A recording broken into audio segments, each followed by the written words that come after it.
네, 이사야는요, 예언서 가운데 뿐만이 아니라 시편을 제외하면 가장 많은 분량을 차지합니다. 그래서 우리가 뭐 장수를 이야기할 때 이사야 하면 웬만한 분들은 다, 신앙생활 하신 분들은 다 알고 계세요. 66장으로 되어져 있습니다. 우리가 이제 성경이 66권이라고 이야기를 하고, 이사야서에 이따 구조를 보면은 39장에서 희한하게 내용이 끊겨요. 그래서 39가 보통 구약 성경 39권, 신약 성경 27권에서 66권이잖아요. 그래서 저희가 어렸을 때 성경학교 할 때 하나님 나라 전화번호는 66국에 3927 이렇게 배웠거든요, 선생님들한테.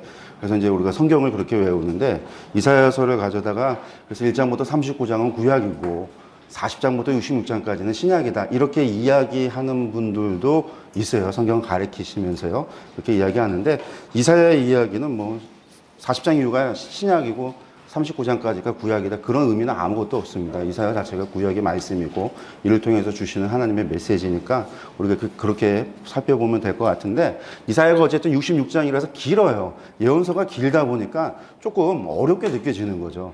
이게 이사야를 어렵다라고 느끼는 이유는 한 가지밖에 없습니다. 길어서. 예. 짧은 오바다 같은 거 가지고서는, 오바다 성경을 가지고 어렵다고 말하는 사람은 아무도 없어요. 요해서 가지고 어렵다 이런 분들 없습니다. 학계 가지고 어렵다는 분들도 없어요. 길게 느껴지는 것들, 그래서 이제 이사야가 어렵다고 느껴지고, 내일 아침에 이제 저희들이 보게 되는 예레미야 같은 경우가 어렵다고 느껴지는 거죠. 52장 길잖아요. 에스겔도 좀 어렵다고 느껴집니다. 48장. 그래서 이제 예레미야하고 에스겔에서 합치면 100장. 그러니까 길어요. 기니까 이제 어렵다고 느껴지는데, 이사야는 길지만 사실은 어려운 성경은 아닙니다. 도리어 예레미야가 이사야보다 더 어려운 책이에요. 왜 그러냐? 이사야는 상당히 연대적입니다. 연대적일 뿐만 아니라 기록을 하고 있어요. 이게 어느 시대 때, 어느 때에 발생한 사건입니다 라고 해서 이사야가 밝히고 있어요. 그래서 이사야 책에서. 그러니까 그 시대의 그 상황 속에서 그 말씀을 보면 이사야가 어려울 게 없습니다. 근데 이제 우리가 그 부분을 놓치고 있기 때문에 그냥 이사야가 길다라고 생각하기 때문에 좀 두려운 마음을 가지고 어렵다라고 생각을 하는 거죠. 근데 내일 오전에 보는 예레미야 같은 경우는요, 연대적이질 않아요. 뒤섞여 있어요. 요시아부터 시작해서 시드기야 때까지가 막 뒤섞여 있습니다. 근데 그게 또 주제별로, 뭐 설교는 설교대로 모여있고, 논쟁은 논쟁대로 모여있고, 또 언약의 약속은 약속대로, 역사 기록은 역사 기록대로 막 주제별로 모여있지만, 역사도 중간에 있다 끝에 있다, 그 끝과 중간에 이야기가 조금 다른 것 같기도 하고, 이런 내용들이 좀 어수선해 보이는 부분들이 있기 때문에 어려운데, 이 예레미야 같은 경우도 저희들이 잘 정리를 해놨기 때문에 그 정리된 부분들만 보시면 이해하는데 또 저희 여러분들이 따라오시는데 그게 어렵지 않다고 생각을 합니다.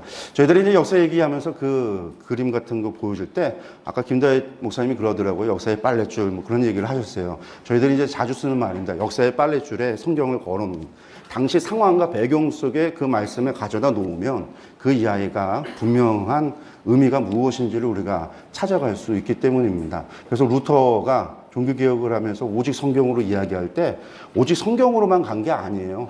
성경 해석학에 있어서 아주 큰 변화를 일으켰습니다. 그게 뭐냐면, 중세시대까지 왔던 알레고리적인 해석, 풍유적이라고 불렀던 그런 해석, 비유적인 해석, 이런 해석들을 다 거부를 하고, 오직 성경은 본래적인 하나의 의미만을 가지고 있고, 그거는 역사적이고 문자적이다. 이게 개신교 종교개혁을 하면서 시작하면서 나왔던 성경 해석의 단 하나의 원리입니다. 성경은 역사적이고 문자적이다. 역사적이라는 얘기는 실제로 있었던 사건이라는 거죠. 하나님께서 실제 역사 가운데 계시했던 사건이고, 그것이 문자로 기록되어졌다라는 겁니다. 그게 이제 개신교 전통의 성경 해석의 기본 골자예요.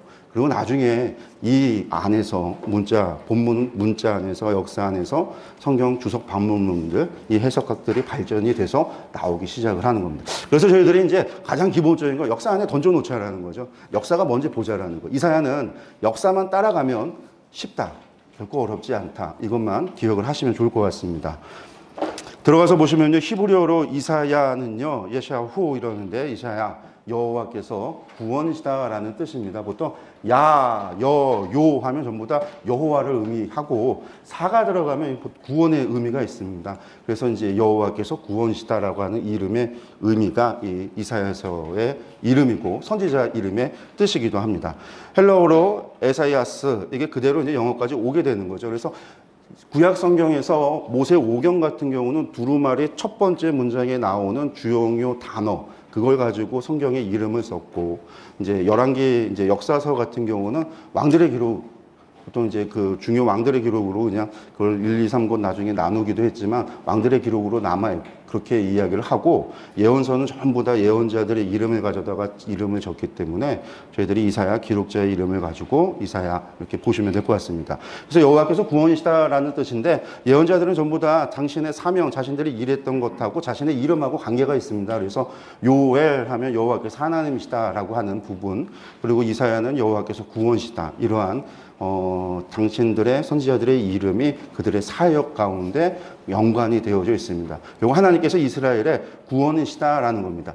구원이라고 하는 의미가 제가 어제 사무엘서를 하면서 그 말씀을 드렸어요. 우리가 생각하는 죽어서 천국 가는 게 구원이 구약에서는 그런 의미만을 이야기하는 게 아니라 그런 의미가 아니라 삶에 있어서 고난과 어려움과 문제 이 문제에 답을 얻고 그 문제를 해결하는 거 그게 무엇이라고 얘기했냐면 구원이라고 그랬어요. 한나가 아들을 얻는 게 구원이라고 이야기를 했는데 엘리사의 사역 같은 경우를 우리가 열왕기상에서 보면 엘리사가 구원이시다라고 그래요. 여호와 하나님께서 구원이시다. 근데 엘리사의 사역이 어떤 사역들이었냐면 전부 다 문제가 해결되어지는 사역들이었어요. 근데 그게 당시에는 하나님께서 우리의 구원이시다를 갖다가 보여주는 표적으로서의 이적이었다라는 것이죠. 이사야가 여호와께서 구원이시다라는 메시지를 가지고 있습니다. 이 메시지가 또 필요한 이유는 뭘까요? 여호와께서 구원이신 줄 모르고 있는 상황이라는 겁니다.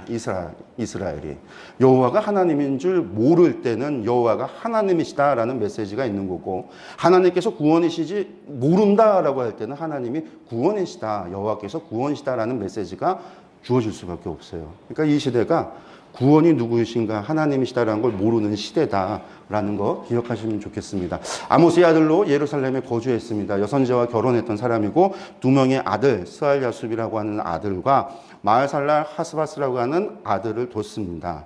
동시대 선지자로는요 아모스, 호세아, 미가입니다. 우리가 이제 잘 아는 이 굴렁쇠의 역사표를 보면은요, 이사야가 어디 위치하고 있냐면요, 남유다 10번째 왕이었던 우시아 시대부터 시작해서 13대 히스기야까지라고 이사야 1장 1절에서 이야기하고 있습니다. 이사야가 이때 활동을 하는데, 이때 동시대를 살고 있었던 선지자 가운데 남유다에서 활동했던 선지자는 미가라고 하는 선지자가 있고요. 동시대 북이스라엘에서는 누가 있었냐면요, 호세아, 아모스라고 하는 선지자들이 있었다라는 겁니다. 그러니까 동시대를 살던 선지자가 동시대에게 메시지를 전할 때 그 메시지는요, 대부분 비슷한 내용의 메시지가 가요. 왜? 비슷한 죄를 짓고, 같은 시대에 같은 죄를 짓고 있으니까 같은 죄에 대한 하나님의 심판의 경고, 심판의 내용이 비슷할 수밖에 없어요. 그래서 이사야를 보다 보면 호사야의 메시지가 이사야 안에도 담겨 있어요. 아모스의 이야기가 이사야에도 담겨 있고 미가에도 담겨 있는 것들을 보게 돼요. 그래서 오늘 저녁에 저희가 아모스부터 미가까지를 같이 보는 거는 이 시대, 바로 이 시대라고 하는 부분에 있어지는 죄, 그 죄에 대한 하나님의 메시지가 동일하게 가기 때문에 저희들이 이제 순서상으로도 연대적으로 따라가는 것이 있지만 또 배치상으로도 이렇게 배치해서 함께 보고 있는 겁니다. 특별히 이 시대라고 한다면요, 이 시대를 상징하고 있는 두 왕이 있다면 북이스라엘은 여로보암 2세고 남유다는 우시아 왕인 거죠. 여로보암 2세와 우시아에 대한 이야기는 앞서서 요나 아모스 할 때 충분히 배경에서 이야기했을 겁니다. 이스라엘이 경제적으로 다시금 부흥하게 되어지는 수입과 수출을 하고 유목에서 농경이라고 하는 대규모 포도원 농장과 올리브 농장이라고 하는 농경혁명이 일어나는 때가 이때고 이것을 통해서 많은 수출을 하고 이것을 통해서 대지주가 만들어지고 지주 안에서 부자들이 생성하고 부자들이 생겨나는 것과 함께 동일한 비유가 아니라 훨씬 많은 비유에 누가 나오냐면 많은 가난한 사람들이 발생하게 되어지는 이러한 빈부격차가 발생하고 있는 시대가 동일시대입니다. 그러니까 동일시대에 나오는 메시지가 같을 수밖에 없어요. 그래서 우리가 그런 동일시대에 있는 선지자들을 함께 보는 것, 이해하고 함께 살펴보는 것 중요할 것 같습니다. 배경 들어가서 보면요, 국제정세를 보면 아수르가 발흥하고 있는 때인데 사실은 암흑 시기부터 시작해서 발흥 때까지 가요. 그리고 발흥에 있어서도 제일 중요한 사람이라고 한다면 디글라필레세 3세라고 하는 사람이 등장하기 시작을 하는 바로 그 시기가 이사야서의 시기입니다. 이사야가 한 60년을 사역을 했으니까 아주 긴 시간 사역을 한 거였거든요. 그러다 보니까 아수르의 암흑기 시대도 통과하고 제국으로 발돋움해서 발흥하는 시기도 통과하게 됩니다. 그런 시기인데 바로 이러한 발흥하고 있는 그 시기에 국내 유대의 이스라엘의 국내 상황 같은 경우는 아수르와 동맹을 주장하는 사람들이 있고 애국과 동맹을 주장하는 사람들이 있었습니다. 그러니까 아수르와 대적해서 싸우자 하는 사람이 있고 아수르와 싸우지 말고 화친하자, 아수르의 편에 가자 이렇게 주장하는 사람들이 있었다라는 겁니다. 그런 부분들이 있고요. 이사야 사역 기간 중에 이 북이스라엘 멸망합니다. 722년 BC 722년에 북이스라엘이 멸망합니다. 아수르에서 멸망을 당하는데 이것이 이스라엘에게 있어서 남유다에게 있어서는 아주 큰 사건이죠. 하나님의 백성이 어쨌든 날라졌다 하더라도 그들도 하나님의 백성인데 그들이 이방인의 손에 멸망을 당하는 거니까요. 그리고 또 뭐예요? 선지자의 예언이 성취되는 걸 보는 거예요. 하나님의 말씀이 이루어지는 거를. 이제 그 놀라운 사건이 있어지는 게 이사야 활동하는 기간 가운데 있습니다. 이때 이사야의 역설이 이사야의 외침이 나오는 거죠. 예시야가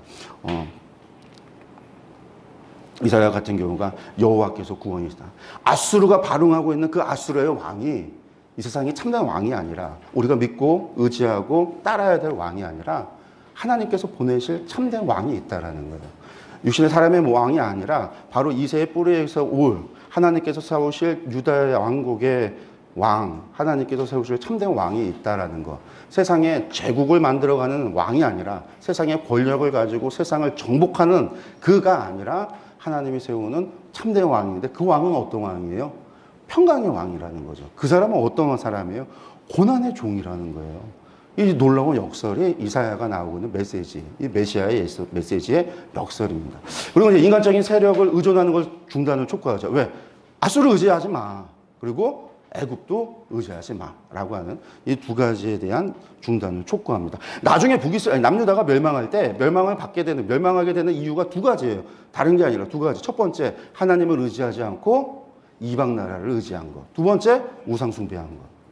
하나님을 의지하지 않고 이방 나라를 의지한 건데 누구를 의지했냐? 아수르를 의지했고 애굽을 의지했어요. 이제 그것에 대한 것이 이사야에서부터 시작을 합니다. 유다의 이제 정치 세력, 국내의 정치 세력을 보면 이사야에서부터 본격적으로 등장을 해요. 어떤 사람들이 등장하냐면 애굽과 화친해야 된다. 애굽과 동맹을 맺어야 된다. 애굽과 힘을 합쳐야 된다. 이런 사람들이 등장을 해요. 특별히 이사야에서 보면은 셈나라고 하는 국고 맡은 사람.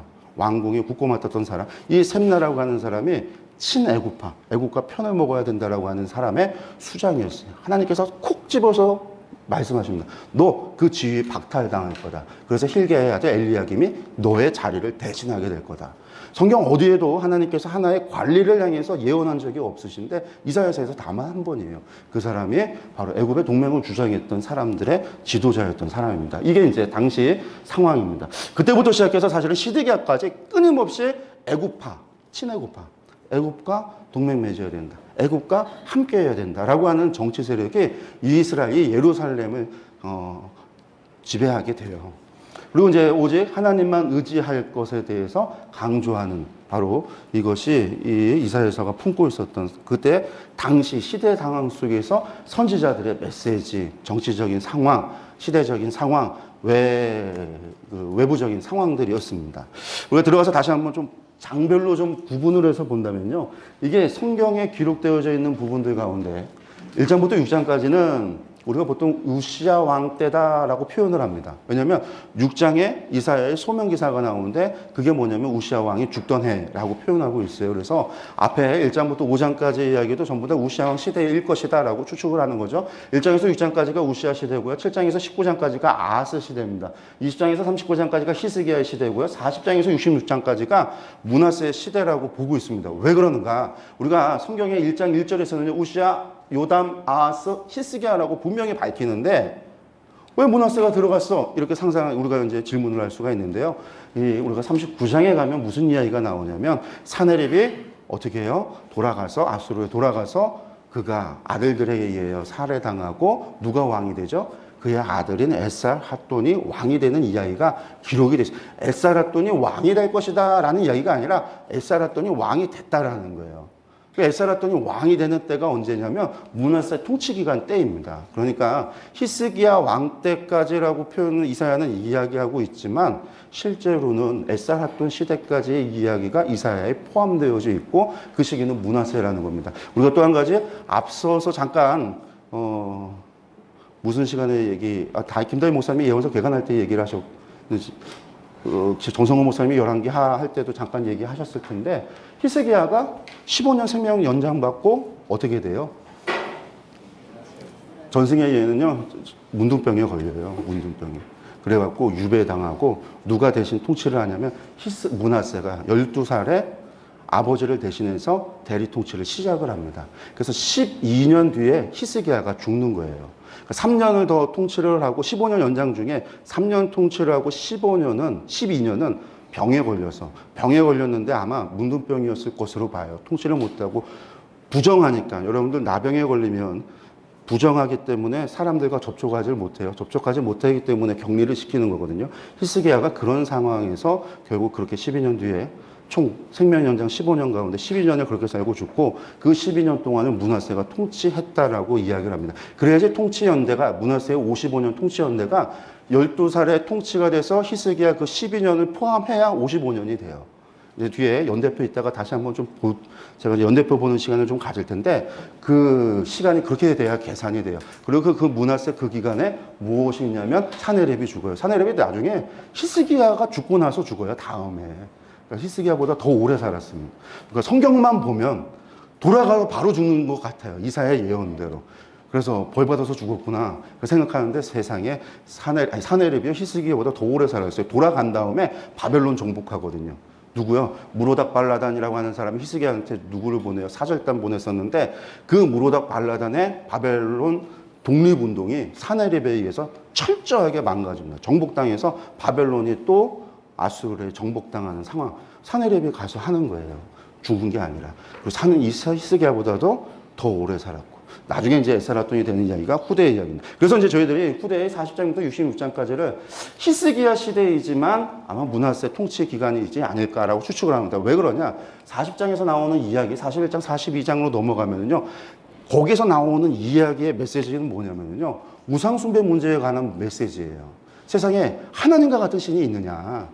너희가 우상과 하나님, 비교할 수 없는 하나님에 대한 이야기가 메시지가 나오는데 우리가 알다시피 히스기야는요. 종교개혁을 했던 사람이잖아요. 종교개혁을 했던 사람이에요. 우상숭배는 어디서 이루어졌습니까? 아하스 시기 때 우상숭배가 이루어졌고 므낫세 시대 때 우상숭배가 이루어졌어요. 그 얘기는 히스기야 때에는 우상숭배 문제가 그들의 종교적인 문제가 아니었어요. 정치적인 문제였지. 애굽을 의지한다라고 하는 정치적인 문제인 거지. 그렇기 때문에 이 내용상 40장 이후에 나오는 이야기는 히스기야가 아니라 므낫세 시대에 우상숭배하던 그때와 동일 시대가 아니겠는가라고 저희들이 추측을 하는 거예요. 물론 저희들이 이제 이사야 저작서 같은 경우에 1 이사야, 2 이사야, 3 이사야 나누고 혹은 1 이사야, 2 이사야 그렇게 두 개, 세 명 그렇게 이사야를 나누면서 뒤에 나오는 40장부터 66장까지 이사야를 갖다가 바벨론 포로 후기로 그렇게 뒤로 놓고 보는 경우도 있긴 하지만 저희들 같은 경우는 이사야를 한 권의 책으로 저희가 보고 있고 이 기록에 대한 부분들이 두 가지 설이 다 있지만 두 가지 주장들이 각각의 근거를 가지고 주장하고 있지만 성경이 주장하고 있는 것은 예수님께서 이사야의 말씀을 인용하실 때 이 40장에서 66장까지 나오는 말씀을 인용을 하실 때 그 말씀을 누구의 말로 말씀하시냐면 이사야의 말씀으로 인용을 하세요. 그런 것들을 볼 때는 저희들이 하나로 보는 것이 좋지 않을까. 그리고 또 한 가지 우상숭배의 문제는 바벨론 포로 후기의 문제가 아니거든요. 바벨론 포로 후기에는 우상의 문제가 없어요. 이미 종교적으로 이스라엘 사람들이 다신교 문화에서 유일신앙으로 바뀌고 있었기 때문에 우상숭배 문제가 나타나질 않거든요. 그러니까 이 41장에 나오는 이하에 나오는 문제 같은 경우도 바벨론 포로 후기보다는 내용상 앞에가 낫지 않을까. 우리가 이사야의 단독 저작서를 일단은 주장을 하고 성경의 말씀대로 그렇게 보려고 하기 때문에 므낫세를 여기다가 놓고 있다라는 겁니다. 그래서 일단 성경을 보실 때 그냥 1장 우시야, 7장 아하스, 20장 히스기야, 40장 므낫세 기억을 좀 하셨으면 좋겠고요. 여기서 또 들어가야 돼요. 이제 아하스 안에서 들어가고 히스기야에서 들어가서 연대가 또 정확하게 기록하고 있는 연대가 나요. 뒤에 조금 더 보겠습니다.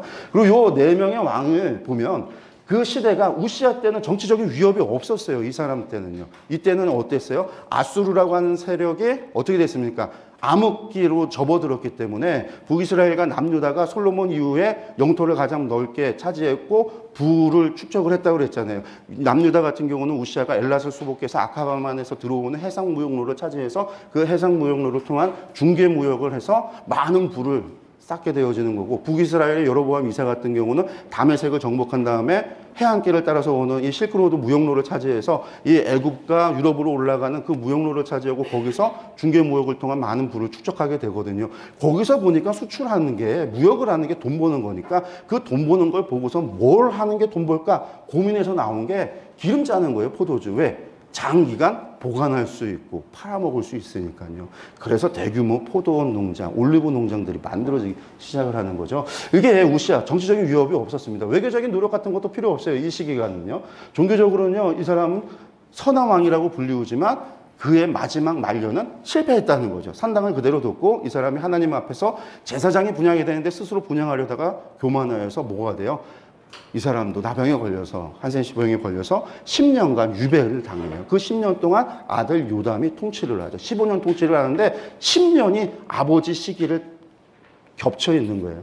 우시아 왕이 죽고 나서 5년 만에 요담이 죽게 되는데, 어쨌든 실패한 종교개혁이고요. 남유다 상황으로 본다면 솔로몬 이후에 번영의 시기였습니다. 아하스 왕 시기는요, 정치적인 위협이 누구냐면 북이스라엘과 아람이에요. 북이스라엘의 베가, 아람의 르신이라고 하는 두 이들에 의해서 정치적인 위협이 있었고요. 이 정치적인 위협은 사실은 아수르가 다시 강성해지기 때문에, 디글라필레셋 3세가 등장하면서 강성해지기 때문에 이들이 합쳐서 동맹을 맺고 아수르를 대적하자 할 때 남유다가 참전을 안 했기 때문에 생겨났던 정치적인 위협이었고, 이것 때문에 생긴 게 북이스라엘과 남유다 가운데 전쟁, 4차 남북 전쟁.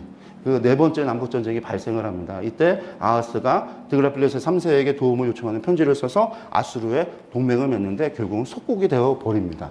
그리고 나서 이제 아수르의 종교를 받아들여서 우상숭배에 빠지고, 그리고 아수르의 복속이 되어지는 게 아하스 시기입니다. 히스기야가 들어갔습니다. 정치적 위협은 아수르였고요. 이때 히스기야 초반에 애국과 동맹을 맺습니다. 애국과 동맹을 맺고요.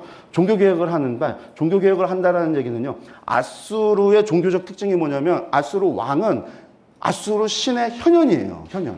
그래서 아수르 왕이 증명해야 되는 건 뭐냐면 아수르의 신이 최고의 신이다, 엘이다라고 하는 걸 증명해야 돼요. 무엇을 통해서? 정복 전쟁을 통해서 증명해요. 그래서 아수르는 정복 전쟁을 끊임없이 하는 거예요. 전쟁을 하는데, 그래서 전쟁을 해서 정복을 하면 뭘 하냐면 너희가 나를 섬겨야 되잖아요. 근데 왕을 섬기는 걸 넘어서서 내가 신이니까 아수르 종교로 개종을 해야 돼요. 개종을 시켜요. 그래서 아하스 때 개종을 당한 거예요. 아수르. 그래서 성전문 폐쇄하고 거기다가 아수르 신의 제단을 만들고 제사장들로 하여금 아수르 종교 제의법을 배워서 아수르 종교 제의법대로 그 제단에서 제사 드리도록 했어요. 그게 아하스가 했었던 것이죠. 그래서 히스기야가 종교개혁을 했다는 건 아수르 종교를 거부했다, 아수르 왕을 거부했다, 아수르 왕을 거부했다라는 것은 이스라엘의, 예루살렘의 독립을 선포했다. 그런 이제 의미가 연결되어진 의미입니다. 그래서 이때에 초기에는 아수르에 복속되어 있지만 후기에는 독립을 했다, 이렇게 이야기를 하는데, 독립했다고 이야기하지만 사실 사나립의 46개 성은 무너지고 예루살렘만 덜렁 남아있는 상황에서 사나립 돌아간 다음에 바벨론 점령하는 그 시기에 유다가 독립이 얼마나 길게 유지했겠어요? 결국은 므낫세 넘어가면서 당장 히스기야가 3년 만에 위배당하고 므낫세가 등장하고 나서 아수르에게 다시 뭘 바치기 시작하냐면 조공 바치기 시작하는 거예요. 그게 이제 히스기야 시대, 므낫세로 넘어가는 시기입니다. 아수르였고요. 종교적인 노력, 그리고 아수르 복속입니다. 이런 시기였습니다. 그래서 이 시기에 재미있는 것 가운데 이사야서에 나오는 게 아수르를 반대하는 반아수르 동맹, 애굽을 함께 동맹을 맺으려고 하는 애굽 동맹, 이들 나라에 대한 예언이 있어요.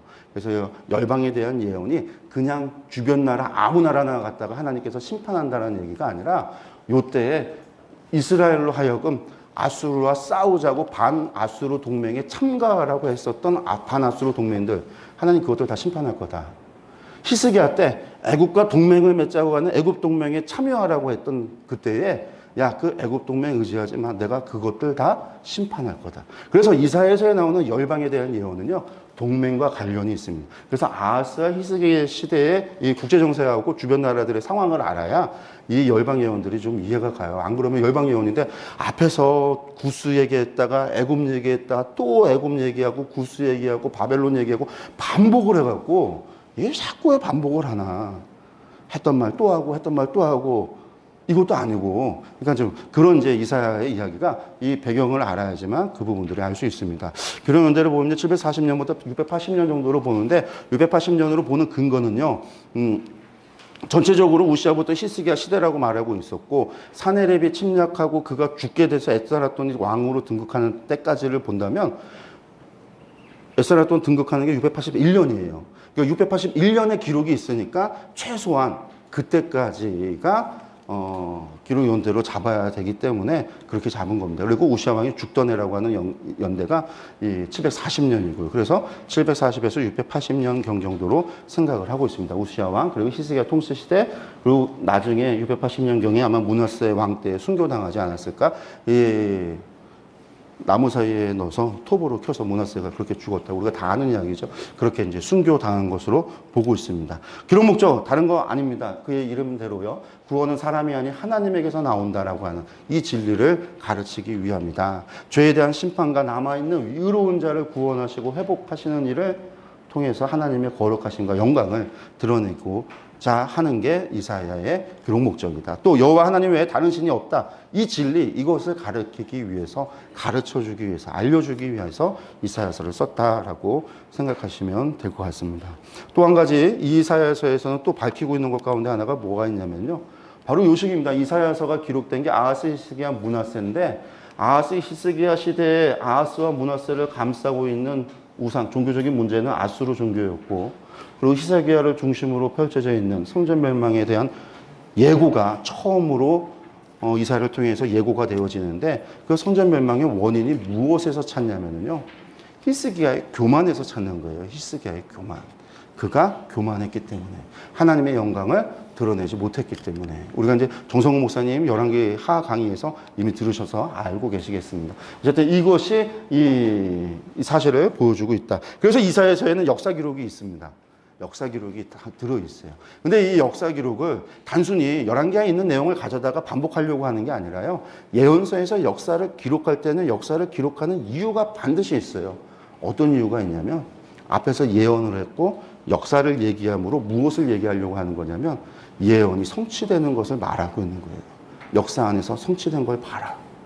그것을 통해서 뭐라는 거예요? 아직 이루어지지 않은 예언이 어떻게 될 거라는 거죠? 이루어질 것이다라는 거예요. 앞으로 내가 앞으로 할 예언, 이제 이어서 할 예언의 말씀도 반드시 뭐가 될 것이다? 예언이 이루어질 것이다. 이게 역사의 이야기를 집어넣어서 말함으로 생겨나는 예언에 대한 확정이에요. 그래서 이제 이사야서에는 역사 기록에 들어있는 부분이 있습니다. 우리가 첫 절과 끝 절을 들어가 보시면요. 1장 1절에서 말씀드렸다시피 유다왕 우시아와 요담과 아하스와 히스기야 시대 이때 기록을 하기 시작을 했고요. 활동했던 시기였고 마지막 66장 24절에서 무엇을 얘기하냐면요. 이 날이 새하늘과 새 땅 앞에 하나님 앞에 서게 될 때 그때 그들이 무엇을 하나님 앞에 예배하면서 보게 될 것이 무엇이냐? 그들이 나가서 내게 패역한 자들의 시체들을 볼 것이라. 그 벌레가 죽지 아니하며 그 불이 꺼지지 아니하며 모든 혈육에 가증함이 되리라. 뭐예요? 내게 패역한 자들. 하나님의 심판. 그들의 심판에 대한 벌이 영원히 꺼지지 않고 이루어질 것이다. 하나님의 새하늘과 새 땅에서 이루어질 회복이지만 하나님 앞에 대적한 이들, 범죄한 이들은 어떻게 된다? 영원한 심판 가운데 이것으로 끝이 나는 거예요. 그게 이사야서 이야기입니다. 전체 보기 들어가서 보시면요. 1장부터 66장까지 되어져 있는데요. 크게 보면 세 부분입니다. 세 부분. 첫 번째가 하나님의 심판과 회복에 대한 예언이고요. 두 번째 36장은요. 성전의 39장까지가 성전의 예언. 40장에서 66장까지가 하나님의 구원과 소망에 관한 예언입니다. 이렇게 세 부분으로 나눠지는데 우리가 알다시피 36장에서 39장까지가 성전 예언이 역사 기록, 우리가 이제 역사 기록이라고 생각하고 이야기하는 부분인데 역사 기록을 통해서 무엇에 대한 예언이냐면 성전 멸망할 것이다 라는 예언이 이 이야기의 결론이에요. 결론. 성전이 멸망할 것. 누구 때문에? 히스기야 때문에요. 그리고 이제 1장부터 35장까지가 먼저 심판과 회복에 대한 예언을 하고 있습니다. 심판과 회복에 대한 예언을 하고 있는데 여기 들어가서 이제 보시면은요. 작게 보기가 4개가 되어져 있습니다. 그래서 처음에 소명에 대한 이야기. 심판에 대한 이야기, 남유다의 심판에 대한 이야기, 그 다음에 열방에 대한 이야기, 주의 날에 있을 심판에 대한 예언. 그래서 이 심판 예언을 보면요, 어떻게 되냐면 확장돼 가요. 어떻게? 유다에게, 그 다음에 주변 나라들에게, 그리고 마지막에는요, 주의 날에 있을 우주적 심판에 대한 것으로 심판이 확장돼 가요. 우리가 이제 이사야를 예언서의 백과사전이다라고 그런 표현들을 합니다. 그래서 예언서에 나오고 있는 모든 특징들이 이 이사야서에 다 담겨 있다. 이사야가 하나의 기준이다. 뭐 그렇게들 이야기하는데, 이사야서가 보여주는 심판에 대한 예언은 이게 이제 보통 예언서들이 가지고 있는 거예요. 너희의 죄가 뭐다. 근데 너 심판할, 그 죄 때문에 심판할 건데 니들만 안 하죠. 항상 열방이. 그 죄의 원인, 근거, 죄를 짓게 했던 이들, 주변 나라들, 그 나라 심판하고. 그 심판이 거기서 끝나는 게 아니라 늘 주의 나라에 있을 심판으로 확장이 돼요. 그게 이제 1장부터 35장까지의 이야기입니다. 그리고 이제 성전 예언이 있고, 마지막 소망의 예언은 세 부분으로 나눠져서 귀한 공동체, 포로됐던 이들이 돌아올 것에 대한 약속, 그리고 하나님께서 보내시는 종에 대한 이야기, 마지막 이스라엘의 회복에 대한, 새하늘과 새 땅에 대한 예언, 이렇게 해서 크게 세 가지 회복에 대한 약속이 주어지는 게 40장부터 66장까지예요. 그래서 분위기가 보면 여기는 주로 회복에 대한 약속이 많아요. 주로 회복에 대한 약속이에요. 여기 앞에는요, 주로 뭐냐면 심판에 대한 이야기예요.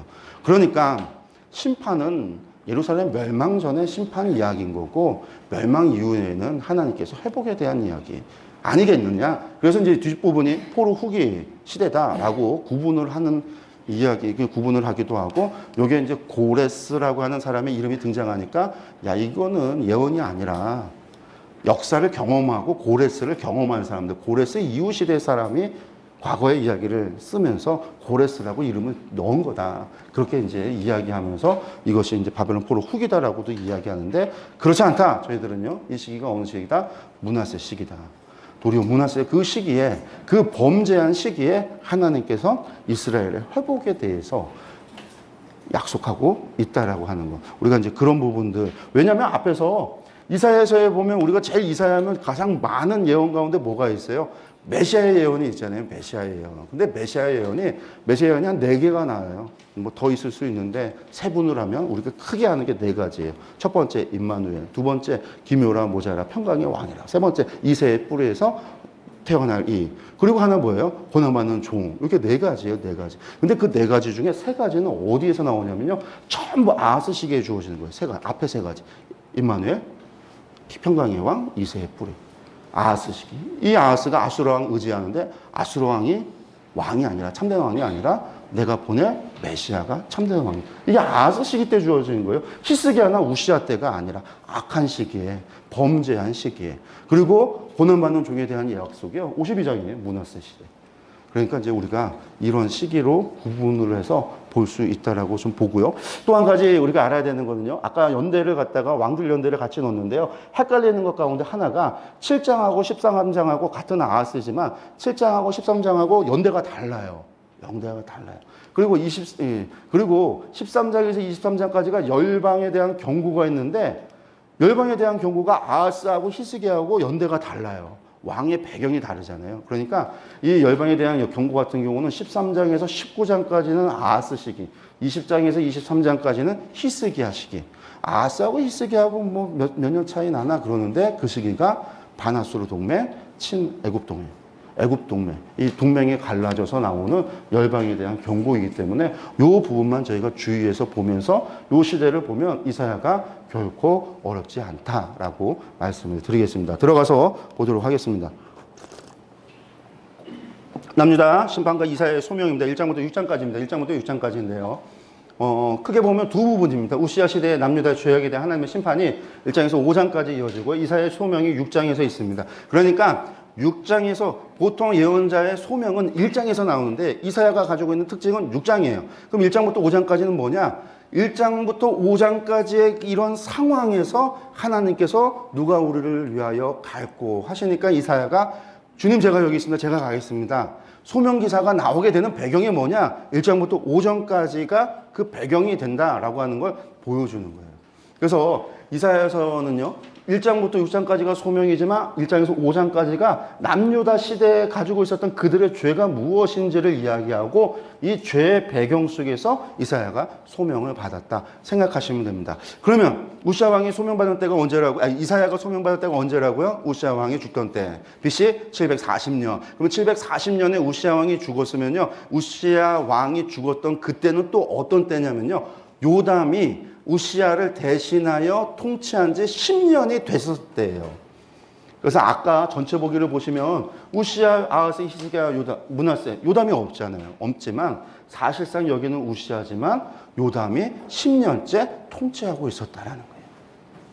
우리가 열왕기 하를 공부하실 때요, 요아스, 아샤랴, 우시아, 요담, 아하스 갈 때 종교개혁했었던 4명의 왕들 실패했더니 누가 나왔다고요? 아하스 같은 악한 왕이 나왔다고 이야기를 하는데, 요담은 실패한 거에 대한 이야기가 없어요. 그가 무슨 잘못을 저지른 거에 대한 기록도 짧지만 별 내용이 없어요. 그런데 성경을 보면 그 시기에 백성들이 악했어요. 요담 시대의 백성들이 악했다라는 거예요. 근데 그 악한 모습이 이사야서 1장에서 5장까지 나오는 이 모습이 바로 그 시기예요. 그 시기. 그러니까 그 시기. 그럼 그 시기가 어떤 시기였길래 하나님께서 이사야를 부르는지, 그 시기가 도대체 어떤 시기였길래 하나님께서 우리를 위하여 누가 갈고 이렇게 탄식을 하는지 말씀을 들어가서 보면요, 1장 1절에서 31절까지 유다의 심판에 대한 이야기가 나옵니다. 2절부터 바로 시작하는데 하나님께서 시작하자마자 아주 거창하게 말씀하세요. 하늘이여 들으라, 땅이여 귀를 기울이라. 아주 이제 거창하게 말씀을 하세요.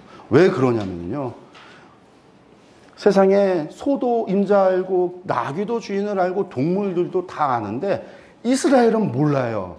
내 백성은 깨닫지 못한다. 도대체 뭘 깨닫지 못하냐면요, 슬프다, 범죄한 나라요, 허물진 백성이 회각의 종자예요. 이스라엘이 지금 이런 범죄한 나라들이라는 거예요. 뭘? 이들이요, 여호와를 버렸다라는 걸. 뿐만 아니라 이스라엘의 거룩하신 일을 만홀히 여겨서 멀리하고 물러갔다라고 하는 거, 자신들이 그렇게 하고 있다는 걸 모르는 거예요. 하나님 보시기에는 분명히 저것들이 나를 버렸는데 지들은 하나님 섬기고 있다는 얘기죠. 하나님 그런 나라는 거예요. 그러면서 하늘이여 들으라. 근데 그 정도가 도대체 어느 정도인데, 우리가 들어가서 10절에 보니까요, 너희 소돔의 관원들아, 여호와의 말씀을 들을지어다. 너희 고모라의 백성아, 우리 하나님의 법에 귀를 기울일지어다. 유대를 향해서 하나님께서요, 너희 소돔의 관원들아, 너희 고모라의 백성이라고 말하고 있어요. 말씀하고 있는데, 이 이야기는요, 이스라엘이요, 이 지금 예루살렘의 유다가요, 어떻다라는 거예요? 소돔 같고 고모라 같다라는 거예요. 여러분들, 소돔 같고 고모라 같다는 얘기는 뭐예요? 너희가 소돔 같고 고모라 같이 죄 짓고 있다라는 얘기죠. 범죄했다라는 얘기예요. 소돔과 고모라는 자신들의 죄로 말미암아 어떻게 됐어요? 심판을 받았고 멸하여져서 세상에 사라져버렸어요. 그 도시는 하늘에서 불을 내려서 하나님께서 쓸어버리셨어요. 그 죄를요, 지워버리셨다고요. 근데 지금 우시아 왕이 죽던 해 BC 740년 이때에 이미 이스라엘은요, 이미 유다는요, 소돔 같고 고모라 같은 죄를 범했다라는 거예요. 그렇다고 하면 하나님께서 이때에 이 유다를 심판한다고 했을 때 그 심판을 향하여 하나님 너무하십니다, 이런 말 할 수 있을까요, 없을까요? 그럴 수 없어요. 그런데 하나님이 참으시는 거죠. 언제까지 참을까요? 586년까지 참으세요. 약 200년을 참는 거예요. 숫자만으로 아니고요, 예레미야를 봤더니 하나님께서 너희가 이 도성에서 의인 한 명만 찾아봐라. 내가 심판을 멈추겠다. 이스라엘에 의인 한 명이 없을 때까지요, 그 한 명도 없을 때까지 하나님께서 참고 또 참고 또 참으시는 거예요. 이미 소돔 같고 고모라 같은 이스라엘을, 그 유다를, 그 예루살렘을 향해서 하나님께서 그 범죄한 나라를 보면서 늘 슬프다라고 이야기하시면서 나중에는 그들의 부르짖는 기도가 듣기에 지쳐갈 때까지요, 하나님께서 참고 또 참으시는 거예요. 이스라엘이 소돔 같고 고모라 같은. 근데 이 소돔 같고 고모라 같은 죄가 도대체 뭔데? 하나님을 버렸다, 이 소돔 같고 고모라 같은 죄가 뭔데? 우리가 소돔 같고 고모라 같은 죄 하면요, 소돔과 고모라의 죄면 맨날 동성연애만 얘기해요. 딴 건 몰라. 동성연애만 얘기해요. 그럼 지금 이 유다가 소돔 같고 고모라 같이 동성연애가 만연해서 지금 하나님께서 그런 게 아니라, 말씀을 보면 뒤에 11절부터 하나님께서 이스라엘의 죄에 대해서 이야기합니다. 그 죄가 뭐냐면요, 여호와께서 말씀하시되 너희의 무수한 재물이 내게 무엇이 유익하냐? 나는 순양의 번제와 살찐 짐승의 기름에 배불렀고 나는 숫송아지나 어린 양이나 수염소의 피를 기뻐하지 아니하노라. 너희가 내 앞에 보이러 오니 이것을 누가 너희에게 요구하였느냐? 내 마당만 밟을 뿐이니라. 소돔과 고모라 같은 죄가 뭐냐면요, 이스라엘 사람들이 하나님 앞에 와서 뭐 하는 거예요? 제사하는 거예요. 이 제사의 모습이 소돔과 고모라 같은 정도의 죄라는 거예요. 제사 드리라고 할 때는 언제고? 하나님. 제사 누가 드리라고 했어요? 하나님이 드리라고 그랬잖아요. 번제 누가 드리라고 했어요? 하나님 드리라고 하셨어요. 속죄제 누가 드리라고 했어요? 하나님 드리라고 하셨어요. 속건제 누가 드리라고 했어요? 하나님 드리라고 했어요. 화목제는 누가 드리라고 했어요? 사람이요? 모세가요? 하나님이 했어요. 소제는 누가 드리라고 했어요? 하나님께서 드리라고 했어요.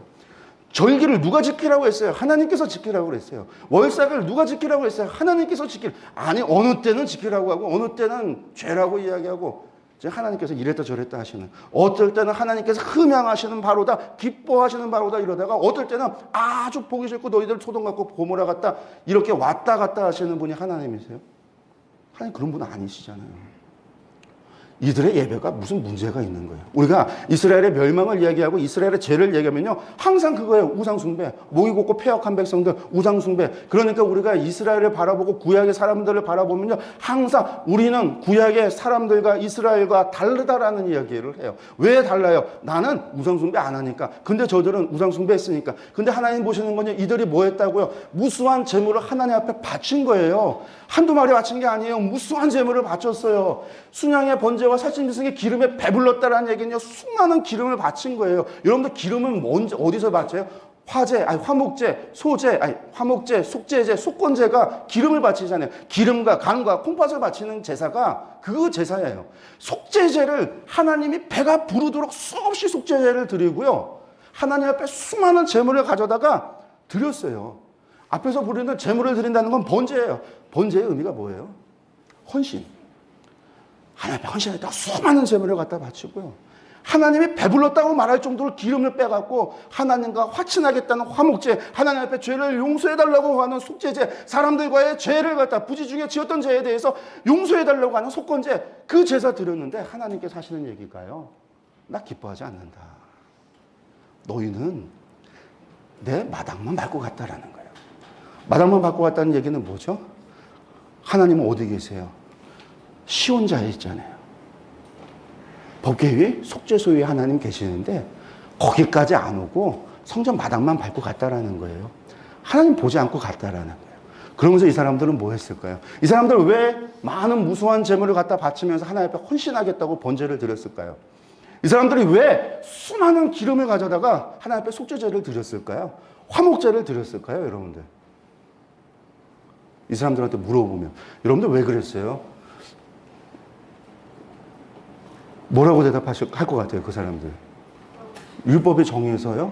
율법에 정해서가 아니고요. 그 사람들 뭐라고 대답할 거냐면요, 마음을 다하고 뜻을 다하고 정성을 다하여 하나님을 사랑하라 하였기에 내가 하나님 앞에 제사합니다. 여러분들, 이 사람들이 우리가 생각하는 그런 사람들이 아니에요. 하나님 또 뭐라고 말하면요, 헛된 점을 다시 가져오지 말라. 분양은 내가 가증히 여긴다. 월삭과 안식일과 대회로 모이는 것도 그러하니 성회에 아울러 악을 행하는 것 내가 견디지 못해. 월삭, 안식일, 대회, 악이라는 거예요. 악.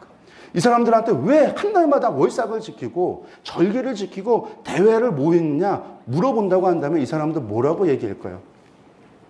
이렇게 열심히 지키는 그들에게 왜 하냐고 물어본다면 억지로 하는 거예요. 그런 얘기 아니에요. 마음을 다하고 뜻을 다하고 정성을 다해 하나님 사랑하라 했기에 한다라고 얘기하는 거예요. 여러분들, 이 사람들이 범죄하고 우상 숭배해서 하나님께서 지금 소돔 같고 고모라 같다는 게 아니라 그들이 하나님 앞에 예배하러 온다고 하면서 하나님 앞에 수많은 제사를 드리고 수많은 헌신을 하고 수많은 속죄를 하고 있는데, 회개를 하고 있는데, 그것이 다 전부 다 뭐냐면 마당만 밟고 간다, 하나님을 만나지 않고 간다라는 거예요. 그 얘기는 하나님 없는 예배, 하나님 받으시지 않는 예배, 지금 그거 드리고 있는 거예요. 목적이 뭐냐면 하나님이 받으시고 하나님께서 기뻐하시고 하나님께 드리는 예배가 아니라, 목적이 율법으로 정해져 있는 그게 목적인 거예요. 갔다 왔다라는 거예요. 했다라는 거예요, 지금. 하나님이 받으셨는지 안 받으셨는지 관심이 없어요. 열심히 섬기고 열심히 해야 되는 게 하나님 사랑하는 거라고 하니까 열심히 한 거예요. 하나님 그것에 대해서. 여러분 이게 뭐냐면 하나님 받으셨는지 안 받으셨는지도 모르고 마당만 밟고 돌아가는 거, 율법은 지키는데 율법이 목적에 대해서 율법을 행하는 거, 이게 뭐예요? 이게 율법주의예요. 율법을 우리에게 주신 이유는요, 우리로 하여금 하나님과 함께하게 하기 위해서 하나님이 주신 거예요. 우리로 하여금 부정했던 우리를 정결하게 하고 정결한 우리를 성결케 해서 거룩하신 하나님께서 우리의 하나님이 되어주셔서 동행하고 동거하고 함께하겠다고 하는 게 율법이에요. 이게 하나님이 주시는 은혜의 수단이었어요. 그 하나님께서 우리를 그렇게 하실 것이라 믿고 내가 하나님의 말씀 앞에 순종하는 거, 이게 하나님이 원하시는 바인데, 하나님 만난다, 하나님과 동행한다, 하나님과 동거한다, 하나님 받으셔, 이것에 대한 것이 아니라 목적, 난 이것만 했으면 됐으니까. 여러분들 이때로부터 시작해서 600년이 지나요. 740년이니까 740년이 지나요. 신약 시대가 가요. 바리새인들이 그들이 무엇을 하냐면 선지자의 무덤 앞에서 무슨 얘기를 하냐면, 우리가 과거에 구약 시대에 그때에 살았더라면, 선지자들이 살던 그 시대에 우리가 살았더라면 우리는 우리 조상같이 하지 않았을 텐데, 이런 이야기를 해요. 그 얘기가 뭐예요? 조상들은 그 시대에 하나님의 선지자를 돌로 때려 죽이고 톱으로 켜서 죽이고 그렇게 죽였어요. 근데 우리는 선지자가 하나님의 사람인 줄 모르고 그러셨지만, 우리는 알아서, 우리는 그 시대에 살았더라면, 우리가 선지자 시대에 살았더라면 우리는 조상과 같지 않고 선지자의 말씀을 듣고 하나님을 바르게 섬기고 하나님 말씀 앞에 우리가 하나님이 기뻐하시는 일을 하며 그렇게 했을 것이다라는 이야기 하는 거예요. 예수님께서 그들을 향해서 뭐라고 얘기하냐면, 너희 안에 하나님 아는 지식도 없고 하나님의 사랑도 없다. 너희가 모세의 오경을 알았으면 나를 알았을 텐데, 이 화 있을진저, 이 회칠한 무덤과 같은 놈들아. 겉으로는 율법을 지킨다라고 이야기하고 있지만 그 안에 뭐가 없어요? 하나님을 아는지. 예수님이 판단이신 거예요. 하나님을 알았더라면, 모세의 말씀을 알았더라면, 예수 그리스도 주님이 하나님의 아들이신 줄 알았을 때는 그걸 모르는 그들을 향해서 너희가 하나님을 아는 지식도 없고 하나님 사랑도 없고, 이 사람들이 그것을 모욕으로 여겼어요. 왜? 바리새인들이 왜 11조를 그렇게 내고 열심히 금식을 하고 열심히 율법을 지킬까요? 그들에게 물어본다면 그들이요, 해야 돼서 해. 그게 아니에요. 그들도 똑같이 얘기해요. 마음을 다하고 뜻을 다하고 정성을 다하여 하나님 사랑하라 했기 때문에 하는 거예요. 그래서 맞박에다 붙이고 옷깃에다 걸고 문 앞에다가 글씨 붙이고 그러고 다니면서 앉았을 때나 서 있을 때나 집에 있을 때나 그 이야기를 자녀들에게 가르치고 그것을 갖다가 백성들에게, 사람들한테 알리고, 그 사람들 그렇게 얘기해요. 뭐가 없어요? 하나님을 향한. 하나님 받으시지 않았다라는 거예요. 하나님 보시기에. 그런데 놀라운 거는요, 2000년을 지나서 오늘날 오면요, 오늘날 우리의 신앙의 모습이요, 기준이 바리새인들과 다르지 않아요. 우리 교회에 바리새인들 같은 사람 한 명만 있어봐요. 얼마나 좋은 일이에요. 11조를 그렇게 잘 내는데, 감사원도 그렇게 잘 내는데, 그렇게 열심히 교회에 봉사하는데, 그렇게 열심히 나가서 전도하는데, 내가 말리고 싶을 정도로 병날까봐 그렇게 멸심인 사람, 우리가 하는 제자 훈련의 이상적인 모습이잖아요. 그런데 중요한 건 그 안에 하나님을 아느냐라는 거예요. 하나님의 마음과 뜻을 아느냐라는 거예요. 그의 예배가 정말 하나님께 집중해서 하나님 기뻐하시는 일을 생각하고 날마다 하나님을 생각하고 하나님 앞에서 동행하고 동거하고 있는, 이게 삶의 목표가 되어져 있는지, 다른 것이 목표가 되어져 있는지. 우리가 예배를 드리는데 교회 왔다 간다라는 거예요. 그리고 예배 드렸대요. 세상에 기독교처럼 예배가 엉망인 종교는 없어요. 불교도 안 그래요. 얼마나 정성껏 해요. 기도 한 번 해도 1000번씩 무릎 꿇고 기도. 정성껏 해요. 이슬람. 제가 선교사로 중국에 있었을 때 저희 시닉이라는 도시에 있었는데요. 거기에 중국의 10대 사원, 칭전수, 이슬람 사원 가운데 하나가 있어요. 6대 사원 가운데 하나가 있어요. 금요일날 영하 10도 내려가는 그 추운데요. 금요일날 예배 드리러 가면요. 1시간 전부터 사람들이 거기요. 나와서 있는데, 워낙 수만 명이니까 자기들 그 교회 그 안에 못 들어가요. 바깥에까지 나와요. 나중에 길가까지 나와요. 나중에 차도까지 다 막아요. 수만 명이 앉아 있어요. 2시간, 3시간을 찬바닥에 양탄자 하나 깔아놓고 영하 10도에 앉아서 일어났다 앉았다 기도하며 예배 드려요. 경건하게. 우리는 그냥 왔다 가고 예배 드렸대요. 하나님께서요, 너희가 뭐 했다? 마당만 밟았다라는 거예요. 하나님 만나고 가지 않았다라는 거예요. 이 죄를 뭐라고 얘기하신다고요? 소돔 같고 고모라 같다라는 거예요. 하나님께서 원하시는 거는 번제를 원하는 게 아니라 나는 인애를 원하고 하나님 사랑하기를 원하고 제사보다 인애를 원하고 번제 희생하는 것보다 나 하나님을 아는 것을 내가 원한다라고 말씀을 하셨어요. 하나님께서는 그렇게 얘기를 했어요. 미가서에서 보면요, 내가 번제로 1년에 송아지 가지고 하나님께 나아갈까? 천천순양의 기름을 가지고 나아갈까? 아니라는 거예요. 하나님께서 아모스에서 그 얘기했잖아요. 내가 너희 절기 미워한다. 오죽했으면 하나님께서 절기 미워하실까요? 그들의 절기를 잘못 지켜서가 아니에요. 하나님을 향한 인애도 없고 사랑도 없고 하나님 아는 지식도 없이 드리는 절기 내가 미워한다. 너희의 성회 모이는 성회 기뻐하지 않는다. 내가 번제나 소제를 드려도 내가 받지 않을 거다. 너희의 살찐 희생의 화목제도 내가 받지 않는다. 너희의 노랫소리 그쳐라. 아모스에서 하셨던 말씀이에요. 하나님을 아는 사랑도 없고 하나님을 아는 지식도 없는 그들이 드리는 예배, 그들의 행하는 종교적인 행위, 그게 그냥 율법주의라. 율법이 잘못된 게 아니라 율법이 목표가 돼서 율법주의가 된 거, 이게 죄라는 거예요. 그게 소돔 같고 고모라 같은 거예요. 오늘날 우리가요, 문제가 있고 하나님 우리에게 와서 죄를 지적한다면 우리를 향해서 너희들 우상 숭배했으니까 죄졌다라고 이야기하지 않을 거예요. 우리의 예배가 소돔 같고 고모라 같다고 이야기하실 거예요. 이사야 시대에, 우시야 시대 때 이 시대의 사람들이 가지고 있었던 죄가 이렇다라는 거예요. 이런 시기에 이 사람들이요, 성읍이, 그 신실했던 성읍이 창기처럼 되어진 거예요. 다윗 시대 때 그 신실했던 성읍이 하나님 앞에서 그렇게 다윗의 장막을 복원하고 하나님께서 회복시키기를 원하시는 그때 하나님을 향한 사랑, 뜨거운 마음을 가지고 하나님을 향하여 찬양하고 하나님께 경배하고 섬기던 그때 그 시대는 이미 지나가 버렸고 창기처럼 됐다라는 거예요. 창기는요, 목적을 가지고 행해요. 뭘 가지고요? 돈을 향해서 목적을 가지고 행하는 거예요. 그러니 거기에는 정의가 어디 갔고 공의가 어디 갔냐? 이제는 다 살인자들밖에 없다. 이게 예루살렘 성전의 실태라는 거예요. 우리가 우시야, 요담, 선한 왕이라고 지금까지 이야기했던 그 시대, 바로 그 시대, 그 상황이라는 거예요. 남자의 심판에 대한 이야기를 하고요. 주의 날에 있을 심판은 2장에서 4장까지 이어지는데 이것은 우리가 요에서부터 지금까지 봤던 이야기들입니다. 주의 날. 그러니까 그 전까지는 여호와의 날 하면 전부 다 우리가 승리하고 이방인들은 다 죽는, 심판받는 그런 날로 이스라엘 사람들을 생각을 해왔는데 그날이 그날이 아니라 여호와 하나님의 심판의 날이다라고 요엘이 처음으로 여호와의 날에 대해서 다시금 말씀을 했는데 그 주의 날에 대해서 그날이 하나님이 심판하는 날, 회개하는 날이다. 2장에서 4장까지 쭉 이어집니다. 그리고 포도원의 비유가 5장에 나오는데 이 포도원의 비유가 무엇이냐면요, 하나님께서 땅을 파서 돌을 제하고 극상품 아주 좋은 포도나무를 심었어요. 하나님께서 기대하는 바가 있어요. 극상품 포도를 나무를 심었다라는 거는요, 그걸 통해서 하나님께서 기대하는 거 있는데 뭘 기대를 했냐면요, 좋은 포도 맺기를 기대했다라는 거예요. 그런데 결과는요, 들포도를 맺었더라. 하나님이 우리를 향해서 기대하는 바가 있다고요. 우리만 하나님께 기대하는 게 있는 게 아니라 하나님, 우리 하나님 되시면 최소한 하나님 저에게 복 좀 주셔야죠. 이만큼 주셔야죠.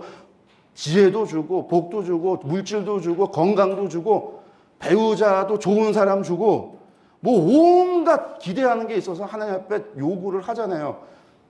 거의 뭐 빚쟁이가 돈 달라고 하듯이 하나님 앞에 맡겨놓은 것도 없으면서 그렇게 달라고 그러잖아요. 근데 하나님도 우리한테 기대하는 게 있대요. 내가 극상품 포도를 심었다라는 거예요. 그래서 너희로 하여금 좋은 포도가 열매가 맺기를 원했다라는 거예요. 하나님께서 온 세상이 하나님의 백성이 하나님의 나라였지만 이 세상이 타락하고 인간의 범죄함으로 말미암아 어떻게 했어요? 세상에 곤충곤세 잡은 자의 세상의 것이 되어버렸어요. 그렇지만 하나님께서 그 사회 열방 가운데 그 많은 사람들 가운데 그 민족 가운데 이스라엘 너희를 택해서 구원하여서 하나님께서 애굽에서 너희를 불러내서 하나님께서 그들과 언약을 맺으시면서 내 말 잘 듣고 내 언약 지키기만 하면 너희가 내 소유가 될 거고 제사장 나라가 되고 거룩한 백성이 될 거다. 하나님께서 그들을 향해서 너희가 제사장 나라로서의 열매 맺기를 기대했다라는 거예요. 거룩한 백성이 돼서 거룩하신 하나님이 나와 함께하는, 동행하는, 함께하는 나라를 만들기를 기대했다라는 거예요. 그런데 들포도, 썩은 포도, 그런 포도가 됐다라는 거예요. 즉 이러한 상황에서 하나님께서 이사야를 부르시는 거예요. 이사야의 소명이 나오는 거예요. 6장에서 이사야의 소명의 이야기가 나옵니다. 6장 1절에서 우시아 왕이 죽던 해 이렇게 시작을 합니다. 우시아 왕이 죽던 해. 이때가 BC 740년이에요. 740년.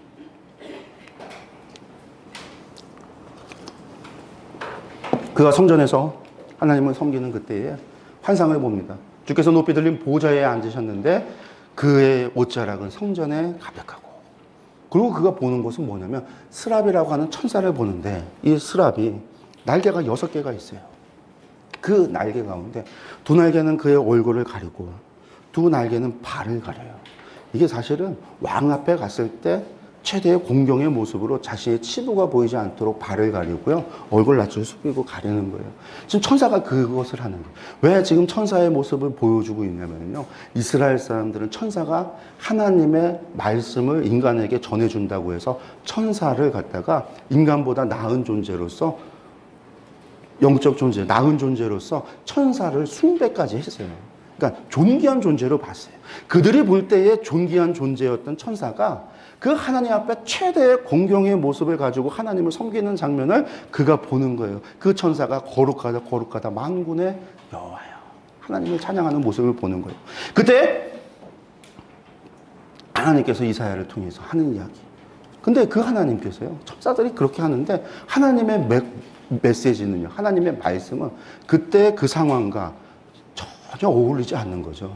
그 만군의 여호와인데, 만군의 여호와가 하는 이야기가 내가 누구를 보내고 누가 우리를 위하여 갈고. 여러분들, 이게 하나님이 처해 있는 상황인 거예요. 좋은 포도 맺기를 원하는데 들포도나 맺는 상황. 아무도 하나님을 생각하지 않고 하나님의 뜻도 하나님의 마음도 하나님의 생각도.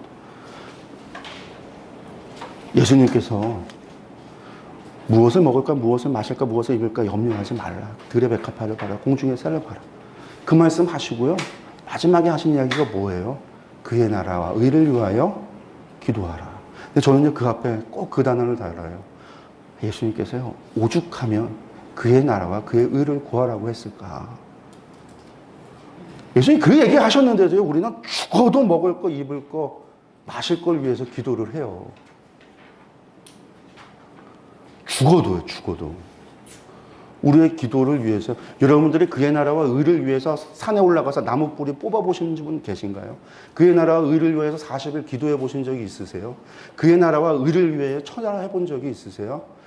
내 먹을 것, 내 마실 것, 내 입을 것 위해서 처리했고요, 우리가 그거 위해서 금식했고요, 그거 위해서 나무 뿌리 뽑았어요. 예수님 하지 말라고 한 것만 한 거예요. 예수님 하지 말라는 것만 하면서 하나님의 기도의 응답을 원하시잖아요. 이스라엘 사람들이 하나님 원하지 않는 왕 달라고 요구하는 거와 뭐가 다르겠어요? 기도 응답됐다고 기뻐하세요? 기도 응답이 끝이 아니잖아요. 히스기야가 15년 생명연장 받고 그의 삶이 어떻게 됐어요?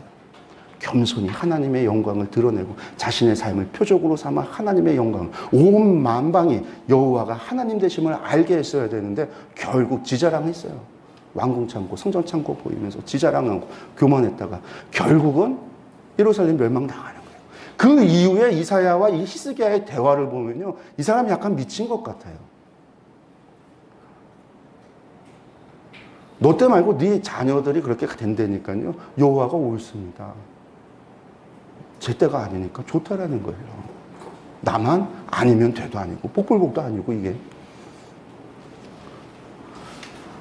누가 우리를 위하여 갈고 할 때 이사야가 내가 여기 있나이다, 나를 보내소서, 이게 소명이 있어요. 그런데 여러분들,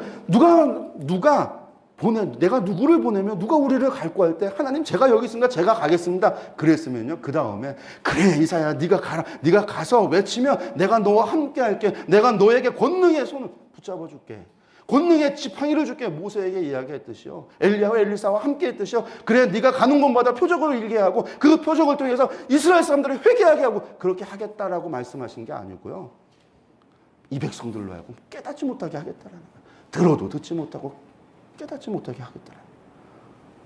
아니 하나님 왜요? 어느 때까지입니까? 도대체 언제까지 그렇게 하실 겁니까? 하나님 하신 말씀이요, 성읍과 토지가 황폐해지고 사람들이 멀리 옮겨지게 될 때 그때 안다라는 거예요. 여러분 그때가 언제인지 아세요? 북이스라엘이 722년 멸망했을 때예요. 그 이후에요. 그 이후. 740년에 수명을 받았는데 722년에 북이스라엘이 멸망하고 나서야 이스라엘 사람들이 이사야의 메시지에 귀를 기울여요. 왜? 이사야가 아하스에게 계속 얘기했거든요. 저 아람 멸망한다. 무서워하지 마. 1년 만에 아람이 멸망했어요. 근데 이사야 말을 안 들어. 이사야가 얘기한 게 이루어지는데 그걸 보면서도 듣질 않는 거예요. 나중에 북이스라엘 멸망하고 나서야 이사야가 샘나를 향해서 외치고 그러고 나서 사람들이 이사야의 귀를 기울이는 거예요.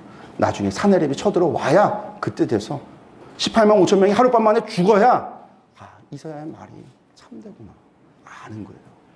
그럼 왜 하나님께서 그렇게 가려우게 하고요? 왜 그렇게 깨닫지 못하게 하실까요? 하나님 너무하시잖아요. 좀 듣게 하고 깨닫게 하시면 좋을 텐데 왜 그러셨어요? 하나님이 좀 너무하신 거 아니에요? 우리가 잘못 성경을 오해하면 그러는데요. 왜 그러냐면요. 좋은 얘기도 자꾸 들으면요. 사람은요 무뎌져요. 회개하라는 얘기 자꾸 들으면요 무뎌져요. 그거 호세아에서 이미 나왔잖아요. 결과가 나왔어요. 회개하라 했더니요. 그래 우리 회개하자 뭐라고 했어요? 오라 우리가 여호와께로 돌아가자. 이게 이스라엘 사람들이 한 얘기예요. 회개하라. 그래 여호와께로 돌아가자. 우리가 여호와를 알자. 힘써 여호와를 알자. 하나님께서 우리를 싸매시고 우리를 회복시킬 것이다. 아침 해가 뜨듯이 하나님께서 반드시 새벽빛같이 우리에게 회복시킬 것이다. 메시지만 보면요 말만 들으면요 얼마나 좋은 얘기예요.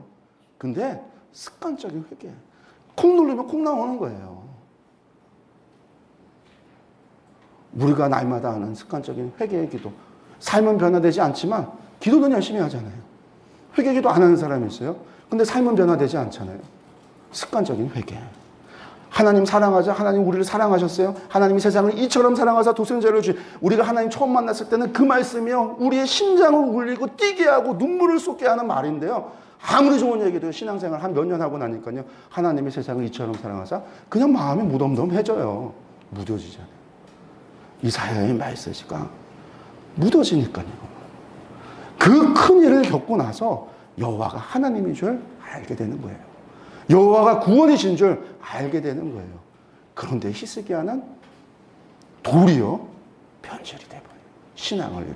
어쨌든 이게 이사야에 나오는 소명의 이야기입니다. 또 넘어가세요. 7장부터 12장까지가 남유다 심판과 메시아 왕국에 대한 약속입니다. 앞서 말씀드렸다시피 이때가 아하스 시기인데 이 아하스 시기 때 하나님께서 메시아에 대한 예언의 말씀을 줘요. 그래서 이사야서에 나오는 세 가지 메시아의 예언은 전부 다 아하스 이 시기다. 이때에 어느 때냐면요. 이 시기가 7장이 시작되는 이때가 언제냐면 BC 733년이에요.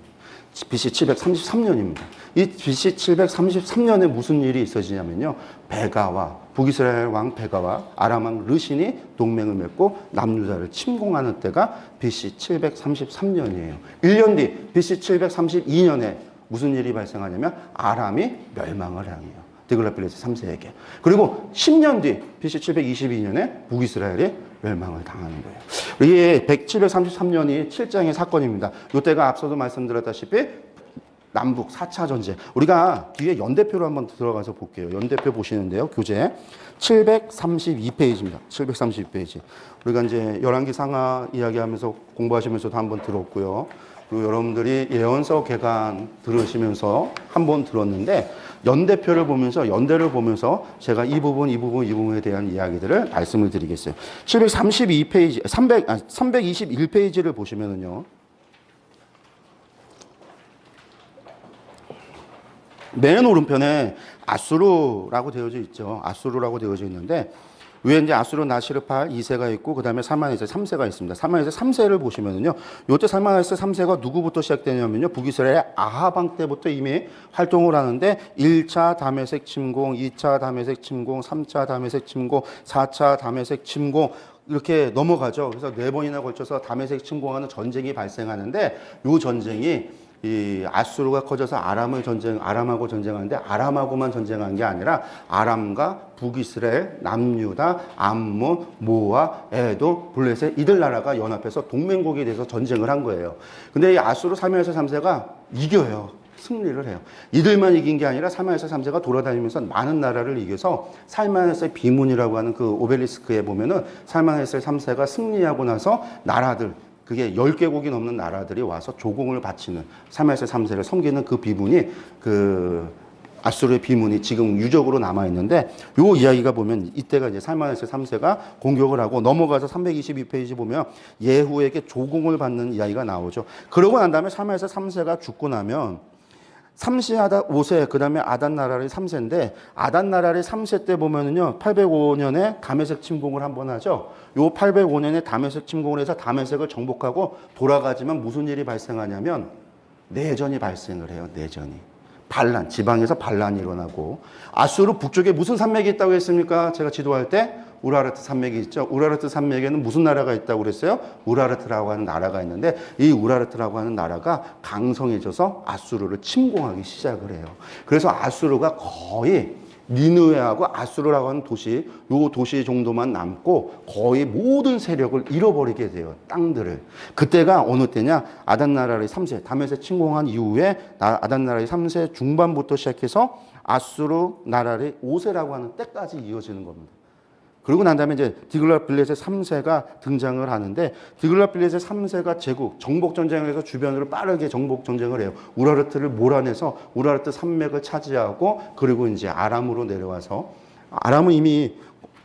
아람을 내려서 북이스라엘을 공격해서 이 무나엠이라고 하는 북이스라엘의 왕이 이 디글랏빌레셋 3세를 섬기기로 그렇게 조공을 바치고 섬기게 돼요.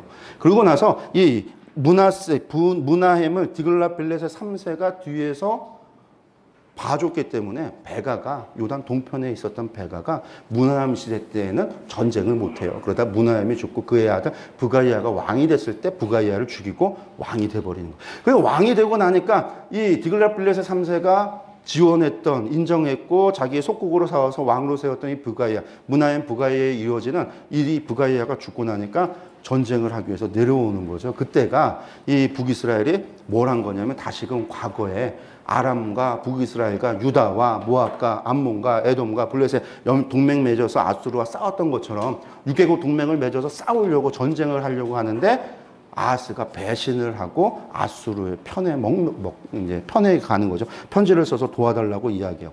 그러니까 이제 빨리 유다를 갖다가 처리를 하려고 뒤통수에 있는 유다. 정복을 하려고 하는 게 아니라 자신들의 입맛과 자신들과 함께 노선을 겪고 있는 이 다부엘의 아들을 갖다 왕으로 세워서 유다도 동맹을 해서 아수르와 싸우려고 간 거예요.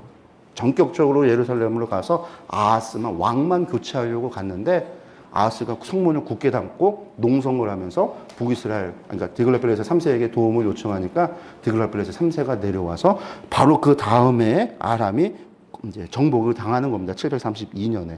그러고 나서 바벨론도 정복을 하고요. 그 다음에 살마네스 5세 그리고 사르곤 2세에 가서 북이스라엘이 멸망을 하게 되는 겁니다. 이 지도에 나오는 이 아수르에 대한 연대 여기들 한번 확인을 하시고 저희들이 이 예언서 개관에 나왔던 부분들 이 연대하고 같이 비교해서 보시면 그 부분들은 이제 주변에 어떤 왕들이 있는지 확인하면 좀 좋을 것 같습니다. 바로 그때가 바로 7자입니다. 그러니까 아수르가 지금 쳐들어왔어요. 아수르에서 북이스라엘 멸망과 두 징조에 대한 예언이 나오는데 아수르가 내려오니까 아하스가 아수르에게 도움을 요청한 상황. 지금 북이스라엘의 베가하고 아람의 르신하고 전쟁을 하러 내려온 상황. 바로 그 상황에서 아수르의 도움을 청했는데 이사야의 메시지는 아수르 멸망할 거다라고 하니까 아하스가 그 말을 믿을까요? 안 믿을까요? 안 믿는 거예요. 아수르가 지금 발흥을 해서 아주 그냥 커지고 있는 상황이었으니까요. 지금 당장 아람도 멸망시키고 북이스라엘도 멸망시킬 것 같은 대국이 되고 있는데 그 아수르가 멸망한다? 그러니까 안 믿는 거예요. 안 믿는 거. 여기 보시면요. 이때 하나님께서 말씀하시는 거는요. 그때 메시아 형, 디글랏빌레셋 3세가 왕이 아니다. 그를 믿지 말라. 그를 의지하지 말라. 그래서 처녀가 잉태의 아들을 낳을 거에 그 이름을 임마누엘이라 하리라 라고 하는 징조를 준 거예요. 예언의 메시지 주신 거예요. 그런데 아하스는요. 믿느냐? 안 믿어. 그리고 바로 다음날 1년 뒤에 아람이 멸망했어요. 아하스의 말대로 된 거예요. 그런데 안 믿는 거예요. 이는 한 아이가 우리에게 낳고 한 아들을 우리에게 주신 바 되었는데 그의 어깨는 정사매였고 그의 이름은 기묘라 모사라 전능하신 하나님이라 영존하신 아버지라 평강의 왕이라. 참다운 왕이 온다라는 거죠. 메시아의 예언. 이거는 9장에서 나오는 메시아 예언이고요. 근데 그 정사가 어디예요? 다윗의 왕자 그의 나라에 군림한다. 다윗의 왕자에 지금 누가 앉아있냐면 아하스가 앉아있는데 그 왕자를 지키시고 보존한다라는 메시지잖아요. 그런데 믿지 못하는 거예요. 지금 하나님께서 메시아의 예언을 이 메시아 예언을 누구에게 주냐? 그 악한 왕 아하스라고 하는 사람에게 이렇게 주고 있는 거예요. 왜? 돌아오라고요. 돌아오라. 아수르에 대한 멸망에 대한 이야기를 합니다. 5절에 보니까요. 10장에서 아수르는 뭐라고 얘기했냐면 내 진노의 막대기요 그 손의 몽둥이는 내 분노라. 제가 말씀드렸었죠. 아수르는 하나님의 몽둥이요. 예레미야에서 바벨론은 하나님의 철퇴예요. 그리고 에스겔에서 바벨론은 하나님의 칼이요. 개역 한글에서는 마광된 칼이 그렇게 나왔었어요. 칼이라는 거예요. 예레미야는 몽둥이였다는 거예요. 몽둥이. 근데 아수르는요 몰라요. 지들이 하나님의 몽둥이인지 모르고 지들이 잘나서, 다른 말로 아수르의 왕이 잘나서, 아수르의 왕이 잘났다는 얘기는요 아수르의 신이 잘나서 된 줄 알아요. 지들이 지금 제국이 되어가고 큰 나라가 되는 거는요 아수르의 신이 잘나서가 아니라, 능력이 있어서가 아니라, 그 신의 현현인 아수르의 왕이 잘나서가 아니라 하나님께서 이스라엘의 죄 때문에 그들을 데려다 쓰시는 거지, 하나님의 그저 막대기와 도구일 뿐인데 이것들이 모른다라는 거예요. 그래서 하나님께서 이 나라를 통해서 하나님께서 멸절하고 주변 나라들을 이렇게 심판을 하지만 그 아수르 왕의 완악한 마음의 열망, 높은 눈의 자랑 때문에 하나님께서 벌하신다. 이것을 우리가 어디서 발견해요? 사네립이 랍사게를 보내서 예루살렘 침공했을 때 랍사게의 말 속에서 나오잖아요. 누가 세상에 어느 민족의 신이 있어, 어느 신이 있어 대왕 아수르의 손에서 자기 민족을 구원한 신이 있느냐? 대왕 아수르가 신이니까 그 손에서 자기 민족 구원한 신이 어디 있냐라는 거예요. 이 교만한 말. 이게 지금 그 얘기예요. 그 완악한 마음. 그래서 하나님께서 아수르 심판. 그런데 아하스는 믿지 못해요. 왜냐하면 당시 정세가 아수르가 지금 엄청나게 커지고 있는 상황이에요. 그러니까 못 믿는 거예요. 11장에서 12장에 메시아의 통치와 남유다 회복에 대한 예언을 또 합니다. 세 번째, 하나님께서 주시는 메시지예요. 그 메시지는 분명하게 말씀합니다. 이새의 줄기에서 한 싹이 나며. 이새의 줄기에서 난다는 얘기는요, 결국은요, 아하스 지 후손 가운데 나온다는 얘기잖아요. 근데 아하스 뭐 했어요? 자기 아들들을요, 불 가운데 지나가게 했어요. 그 얘기는요, 몰렉에게 인신제사를 드렸다라는 거예요. 여러분들, 몰렉이라고 하는 신은요, 어떤 신이냐면, 이스라엘 사람들이 솔로몬이 예루살렘 성전 건너편인 이 감람산 꼭대기에 세 개의 커다란 신전을 짓습니다. 그 산당 신전을 짓는데 그 신전이 이스라엘 역사 가운데 아주 대대로 우리는 바알만 알고 있는데 바알 외에도 이 세 개의 신전이 이스라엘에게 아주 큰 영향을 줘요. 그 세 개의 신전이 뭐냐면 하나가 아세라 신전이고요. 하나가 그모스 신전이에요. 그모스. 또 하나가 뭐냐면 몰렉. 밀곰이라고 하는 몰렉 신전이에요. 근데 밀곰이 인신제사를 드리는 제사. 그모스는 전쟁의 신이에요. 전쟁의 신. 그래서 전쟁을 주관하는 신이 그모스. 몰렉은요, 재난의 신이에요. 문제를 해결하는 신이 몰렉이에요. 다른 말로 얘기해서 구원을 주는 신이 몰렉인 거예요. 앞서 그랬잖아요. 구원은 천국 가는 게 구원이 아니라, 구약에서의 구원은 문제를 해결하는 거. 우리가 맞닥뜨려지는 문제들을 해결하는 걸 구원이라고 했는데, 바로 그 문제를 해결해주고 답을 주는 신이 누구냐면 몰렉이에요. 그래서 이스라엘 사람들이 자기의 가장 귀한 것을 그 몰렉에게 갖다 바치면서 자신의 문제를 해결하려고 했던 거예요. 그게 국가적으로도 들어있어요. 흰놈의 골짜기에서 몰렉 제사를 드리는데 얼마나 애들을 갖다 많이 바쳤냐면, 애들의 비명소리가 예루살렘 도성에서도 들려서 사람들이 그 소리에 생활을 하지 못할 정도. 그래서 거기다가 깽가리야 북을 쳐서 애들의 울음소리를 갖다가 잠잠하게 하는 게 흰놈의 골짜기에서 이루어졌던 몰렉 제사예요. 근데 아하스가 그걸 한 거예요. 몰렉에게 제사를 드린 거예요. 지 자식을 갖다 바친 거예요. 뭐 하려고요? 나 좀 구원해 달라고요. 근데 구원은 누구라고요? 여호와가 구원이시라고요. 그럼 그에게 이새의 줄기에서 한 싹이 나면 그 뿔에서 한 가지가 나서 결실한다라는 거예요. 여호와의 영과 지혜와 총명의 영이며 모략과 재능의 영이요 지식과 여호와를 경외하는 영이 그에게 강림한다라는 거예요. 그가 메시아. 오늘 우리에게서는 이게 메시아지만 그에게 있어서는 지금 왕을, 너의 후손 가운데 그런 왕을 준다라는 거예요. 그게 이스라엘 사람들이 성취가 안 되잖아요. 그렇지만 하나님의 약속을 믿고 정말 다윗의 보좌가 다시금 회복이 될 거다라는 메시아 사상을 고대하는 사상으로. 근데 그것이 그들의 기대와 달랐던 거죠. 예수 그리스도를 통해서 오시잖아요.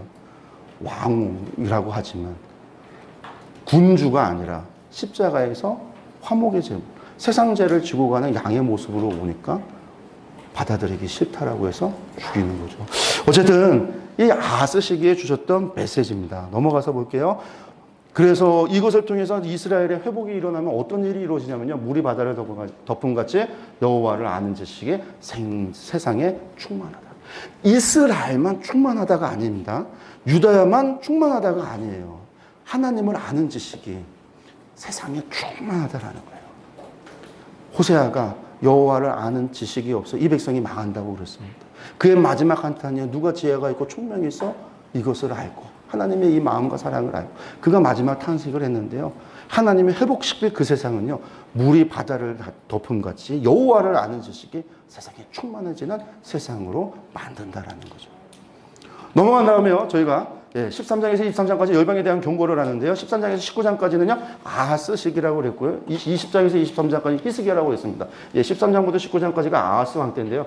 어떤 나라들에 대한 예언이 있었냐면요. 바벨론, 아수르, 블레셋, 모압, 그리고 다메섹과 사마리아, 구스, 애굽을 멸한다고 했습니다. 이 가운데 아수르를 제외하면요. 바벨론부터 시작해서 이 나라들은 전부 다 아수르에 의해서 침공당했던 나라들. 그래서 아수르와 싸우자. 물론 이제 애굽과 구스는 아니었지만 애굽과 구스가 당시 아수르 동맹에 있어 배후 조종을 했던 나라가 애굽이에요.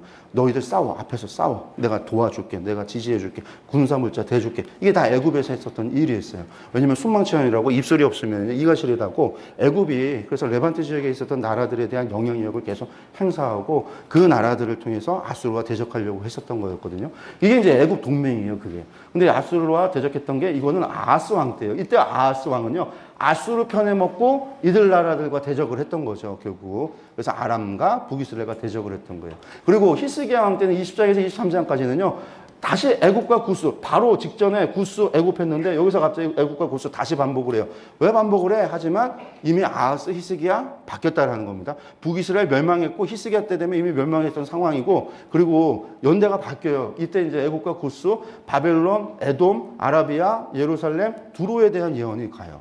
여기 보면 앞에하고 비교했을 때 빠져 있는 게 있어요. 새로 들어온 게 있어요. 새로 들어온 게 뭐가 있었냐면 에돔, 아라비아, 두로.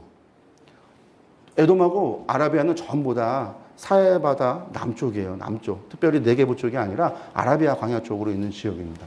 그래서 사실 그쪽은 초반에 블레셋 지역으로 침공해서 들어갔기 때문에 블레셋 지역에서 먼 지역이에요. 그래서 앞에서는 있었지만 이때 이제 여기에 들어오고 두로라고 하는 나라 얘기했잖아요. 페니키아.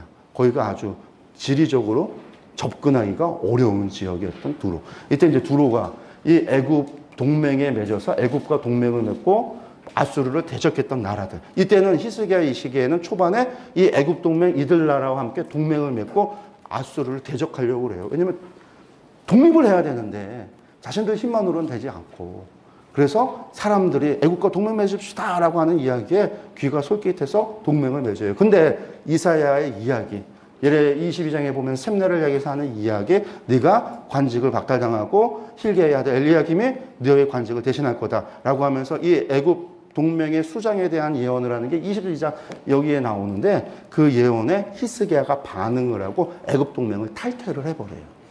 독립적으로 나오는 거예요. 그리고 종교개혁을 하기 시작을 해요. 그래서 이제 이때 이 나라들은 바뀌었다라는 거. 그리고 보시면 앞에서 나왔던 나라들 중에 블레셋, 다메섹, 사마리아가 여기에 없습니다. 왜 없을까요? 이미 정복당했어요. 아랍 나라 732년에 멸망당했고 722년에 북이스라엘 멸망당했고요. 아수르를 점령했던 이때가 되면 블레셋도 침공해서 점령을 해버려요. 그래서 앞에 나왔던 나라들 블레셋, 다메섹, 사마리아는 여기에 히스기야 때 존재하지 않는 겁니다. 이런 것도 좀 기억을 하셨으면 좋겠어요. 히스기야 왕 때 20장에는요. 바로 20장 1절에 그 때가 나와요. 아수르의 사르곤 왕이 다르단을 아수도스로 보내배 그가 와서 아스돗을 쳐서 취하던 해다. 이때가 BC 711년입니다. 북이스라엘이 멸망하고 11년이 지난 때. 이때가 이제 히스기야 왕 때 711년입니다. 성경에 20장에다가 그렇게 연수도 표시를 해놓으면 좋을 것 같아요. 그러면 나중에 성경 볼 때도 저희들이 그런 것들 좀 도움이 될 것 같은데요. 이때가 이제 아스돗을 쳐서 취한 때다. 여러분들 아스돗 하니까요. 우리가 기억하는 거 아스돗은 어디죠? 블레셋의 5 수도 가운데 하나입니다. 5 수도 기억하시나요? 어제 했던 것들? 가사, 아스글론, 아수도, 에그론, 가드. 다시요. 가사, 아스글론, 그리고 아스도, 에그론, 가드 이렇게 5개 이게 블레셋의 수도였죠. 그중에 아스돗을 쳐서 취했던 때다라는 겁니다. 넘어가겠습니다. 열방에 대한 경고 넘어가고요. 그 다음에 이제 24장에서 35장이 주의 날에 있을 심판과 회복입니다. 지금 심판이 점진적으로 커져간다고 말씀을 드렸어요. 유다로부터 시작해서 주변 나라 열방들, 이후제는 주의 날에 있을 심판이라고 합니다. 근데 구약에서 주의 날에 있을 심판은요, 중의적인 의미가 있습니다. 중의적. 그 의미가 뭐냐면, 예루살렘 멸망 직전에 하는 모든 예언에 있어지는 예언은 주의 날은 무엇을 1차적으로 예언하는 거냐면, BC 586년에 있어지는 예루살렘 멸망을 향해서 그날이 주의 날이라는 거예요. 심판이 이루어지니까. 아모스, 호세아에 있어서 주의 날은 어느 날이냐면요. BC 722년이에요. 북이스라엘이 멸망하는 때. 근데 주의 날이 그날만 의미하지 않아요. 그 말씀의 메시지를 보면요. 그날이 하나님의 심판의 날인데 그것이 어떤 날을 포함하냐면 예루살렘의 멸망뿐만이 아니라 마치 세상의 종말, 하나님의 최후 심판을 포함하는 의미가 있어요. 그래서 1차적으로는 예루살렘 멸망을 이야기했지만 그 심판에는 뭐가 있냐면 주님의 최후 심판의 의미가 담겨 있는 게 예언서에 주의 날에 있는 심판의 예언들이에요. 그래서 중의적이다, 이중적이다라고 이야기를 합니다. 근데 이 최후 심판은 전부 다 어느 때부터 어느 때까지냐면 구약에서는요. 예수 그리스도의 초림부터 재림까지가 다 구약에 있어서는 말세, 최후 종말로 봤어요. 그래서 우리가 내일 다니엘서를 봐도 나오고 다니엘이나 에스겔을 보면 여러분들이 이야기들이 나오는데 그 마지막 날이라고 하는 부분이 구약에 있어서는 그 말세라고 하는 부분이 이게 전부 다 주님의 초림부터 재림까지를 이야기한다라고 기억을 또 하시면 좋겠는데 이후에 또 자세하게 다니엘서를 할 때도 나오고요. 나중에 계시록 할 때도 또 나와요. 이 시간에 대한 구속사적 시간에 대한 이야기는 또 나옵니다. 어쨌든 이 주의 날이라고 하는 것은 중의적인 의미가 있어. 그래서 이사야서뿐만 아니라 예언서는요. 예언서가 어렵냐면 사실 어려운 책이 아니에요. 지금도 봤지만 다 과거에 있었던 일이잖아요. 그때 당시에 이사야가 메시지를 전했을 때는 아직 오지 않은 사건이지만 지금 우리들의 입장에서는 과거의 사건이에요. 이미 이루어진 사건이기 때문에 역사적인 사건이죠. 그래서 역사적인 사건이기 때문에 우리는 역사로 접근을 해요. 말씀했고 말씀이 이루어졌다라는 거죠. 말씀이 성취된 거를요. 그래서 이사야 예언서는요. 다 성취됐어요. 성취 안 된 거는 한 10% 정도 있어요. 그 10%가 뭐냐면 주의 날에 있을 심판에 대한 것만 남아있어요. 근데 주의 날에 있는 심판은 예언서의 비중에 있어서는 다 적어요. 요엘서가 말하는 것도 주의 날에 대한 것이 메시지의 초점이 아니잖아요. 회개가 초점인 거고. 그러다 보니까 메시지가 작아요. 그래서 예언서가 어려운 책이 아니라 지금 우리에게 있어서는 아주 역사서와 같이 쉬운 책. 역사 공부하듯이 보는 책. 그 중에 한 10% 정도만 아직 이루어지지 않은 어느 때요? 마지막 최후 종말에 있어질 하나님의 심판, 우주적 심판에 대한 이야기 정도로 우리가 또 기억을 하시면 되겠습니다. 24장에 들어가서 보면요. 이 4가지, 주의 날에 있을 심판에 대해서 4가지 정도를 이야기하는데요.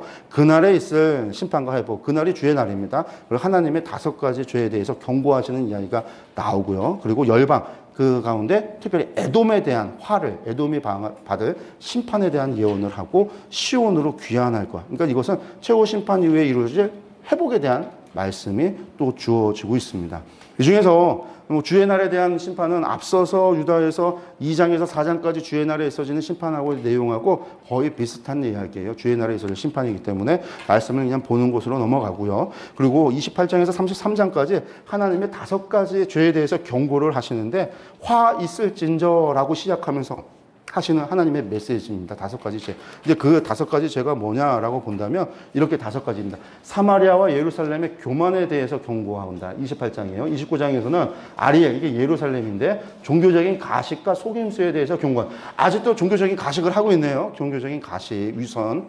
그것이 하나님 이것에 대해서 경고한다. 그리고 애굽, 이 이집트 동맹에 대해서, 애굽 동맹에 대해서 경고하는 게 30장. 하나님 신뢰하지 않는 것에 대해서 경고하는 게 31장에서 32장까지. 그리고 학대자, 이 아수르에 대한 경고, 그의 심판이고 예루살렘 회복에 대한 게 33장에 대한 이야기입니다. 사마리아 예루살렘에 대한 경고를 보시면요. 하나님께서 뭐라고 이야기하시냐면요. 에브라임의 술 취한 자들의 교만한 면류가, 이거 에브라임이라는 얘기는요. 에브라임이 어디죠? 에브라임이? 에브라임 지파, 분배받은 땅 가운데 뭐가 있어요? 에브라임 산지에 뭐가 있어요? 사마리아가 있어요. 그 사마리아, 북이스라엘의 지도자를 이야기합니다. 면류관을 또 썼으니까 그 사람들 화 있다라는 겁니다. 술에 빠진 자의 성, 그 영화로운 한 가지 기름진 골짜기 꼭대기에서 세운 성. 세자 나는 꽃같이 화 있을 거다. 여기서 술에 빠진 자같이 우리가 아모스서를 기억하면서 이 사마리아 성에서 이루어졌던 하나님이 얼마나 기억하는지 저 애굽 사람들 블레셋 사람들 데려와서 이 성에서 이루어지는 포악과 겁달과 살인을 좀 봐라. 하나님 그러셨잖아요. 그 죄에 대한 이야기. 그러면 하나님 뭐라고 말씀하시냐면 나는 정의를 측량줄로 삼고 저 공의를 저울추로 삼았다. 우리가 아모스서에서 다림질을 들고 있는 아모스 하나님의 모습이 이 사마리아와 그 수도 가운데 하나님께서 예루살렘 가운데 그것을 가지고 그들을 판단하신다라고 환상을 보여줬는데 다시금 말씀하십니다. 그들을 향해서 하나님께서 하신다라. 똑같아요. 아모스서에서 오직 정의를 뭐같이요? 물같이. 공의를 뭐같이요? 흐르는 강같이 흐르게 하라라고 말씀하셨어요. 하나님께서 원하시는 게 그거예요. 하나님께서는 정의와 공의를 행하는 것. 그게 정결이고 성결이라는 거죠. 하나님의 백성이라고 한다면. 다림줄 들고 하나님께서 서 있는다? 마찬가지로 똑같이. 바로 사마리아 예루살렘의 교만, 그들의 교만, 그들 지도자들의 교만, 그들에 대해서요. 예레미야에서 보니까요. 하나님께서 이 땅에 무섭고 희귀한 일이 있다라고 하신 말씀이 뭐냐면요. 제사장들이 자기 무섭고 희귀한 일이 있는데요. 제사장들은 자기 이익을 위해서 다스리고요. 선지자들은요. 뇌물을 받고 돈을 위해서 예언을 하고요. 백성들이 그걸 갖다가 보면서 좋아하라 하는 거예요. 하나님 그걸 보고 이 땅에 희귀하고 무섭고 놀라운 일이 있다라고 말씀을 하세요. 그 지경이 되니까 의인 한 명만 찾아봐라. 내가 심판하지 않겠다. 그 지경이 되는 거죠. 하나님께서 더 이상 기도도 하지 말아라. 나한테 강구도 하지 말아라. 나도 좀 지쳤다. 예레미야에게 하나님이 하신 말씀이에요. 지금 그러한 그런 그 지도자들의 죄에 대한 경고 하나님의 말씀입니다. 그리고 이제 2장에 예루살렘에 있어지는 아리엘에 있어지는 종교적인 가식과 속임수에 대한 이야기인데 이 백성이 뭐라고 하냐면 입으로는 나를 가까이 하고 입술로는 나를 공경하는데 그들의 마음은 내게서 멀리 떠났다. 하나님은요 저희들의 입술과 저희들의 고백, 저희들의 말에 속는 분이 아니세요. 하나님은요 사람을 외모로 취하지 않고 그 중심을 보시기 때문에요. 마음을 알거든요. 속지 않아요. 우리의 위선에 하나님이 속지 않으신다라는 거예요. 그런데 우리는요 입술로는 가까이 하고 입술로는 공경한다라고 하면서 하나님 앞에 거짓되고 가식되는, 그러면서도 열심히 스스로 착각하면 더 힘든 거예요. 나 하나님 사랑한다. 나 신앙이 열심히 하는 게 하나님 사랑해서 이 열심히 한다. 이 착각 속에 빠져 있으면요 방법이 없어요. 헤어날 방법이. 이집트 동맹에 대해서 이야기합니다. 애굽의 그늘에 피하려 하여 애굽으로 내려갔을 때 나의 입에 묻지 아니하였도다. 하나님을 묻지 않고 애굽에게로 달려갔다라는 거예요. 그 길은 하나님의 길이 아니다라는 이야기죠. 그러면서 이 백성이요 패역한 백성이여 거짓말하는 자식들을 여호와의 법을 듣기 싫어하는 자식들이다. 우리에게 바른 것을 보이지 말라. 우리에게 부드러운 말을 하라. 거짓된 것을 보이라. 이게 선견자들을 향해서 이스라엘 사람들이 하는 짓이라는 거예요. 이게 그들이에요. 그래서 하나님 버리고 애굽으로 떠나고 있는 상황을 이야기합니다. 하나님을 향해서 신뢰하지 않고 그것에 대한 경고와 의로운 왕에 대한 얘기가 31장에서 32장까지인데 보라장차 한 왕이 공의로 통치하고 방백이 정의로 다스리게 될 거다. 여러분들 계속해서 하나님이 원하시는 나라는 무슨 나라예요?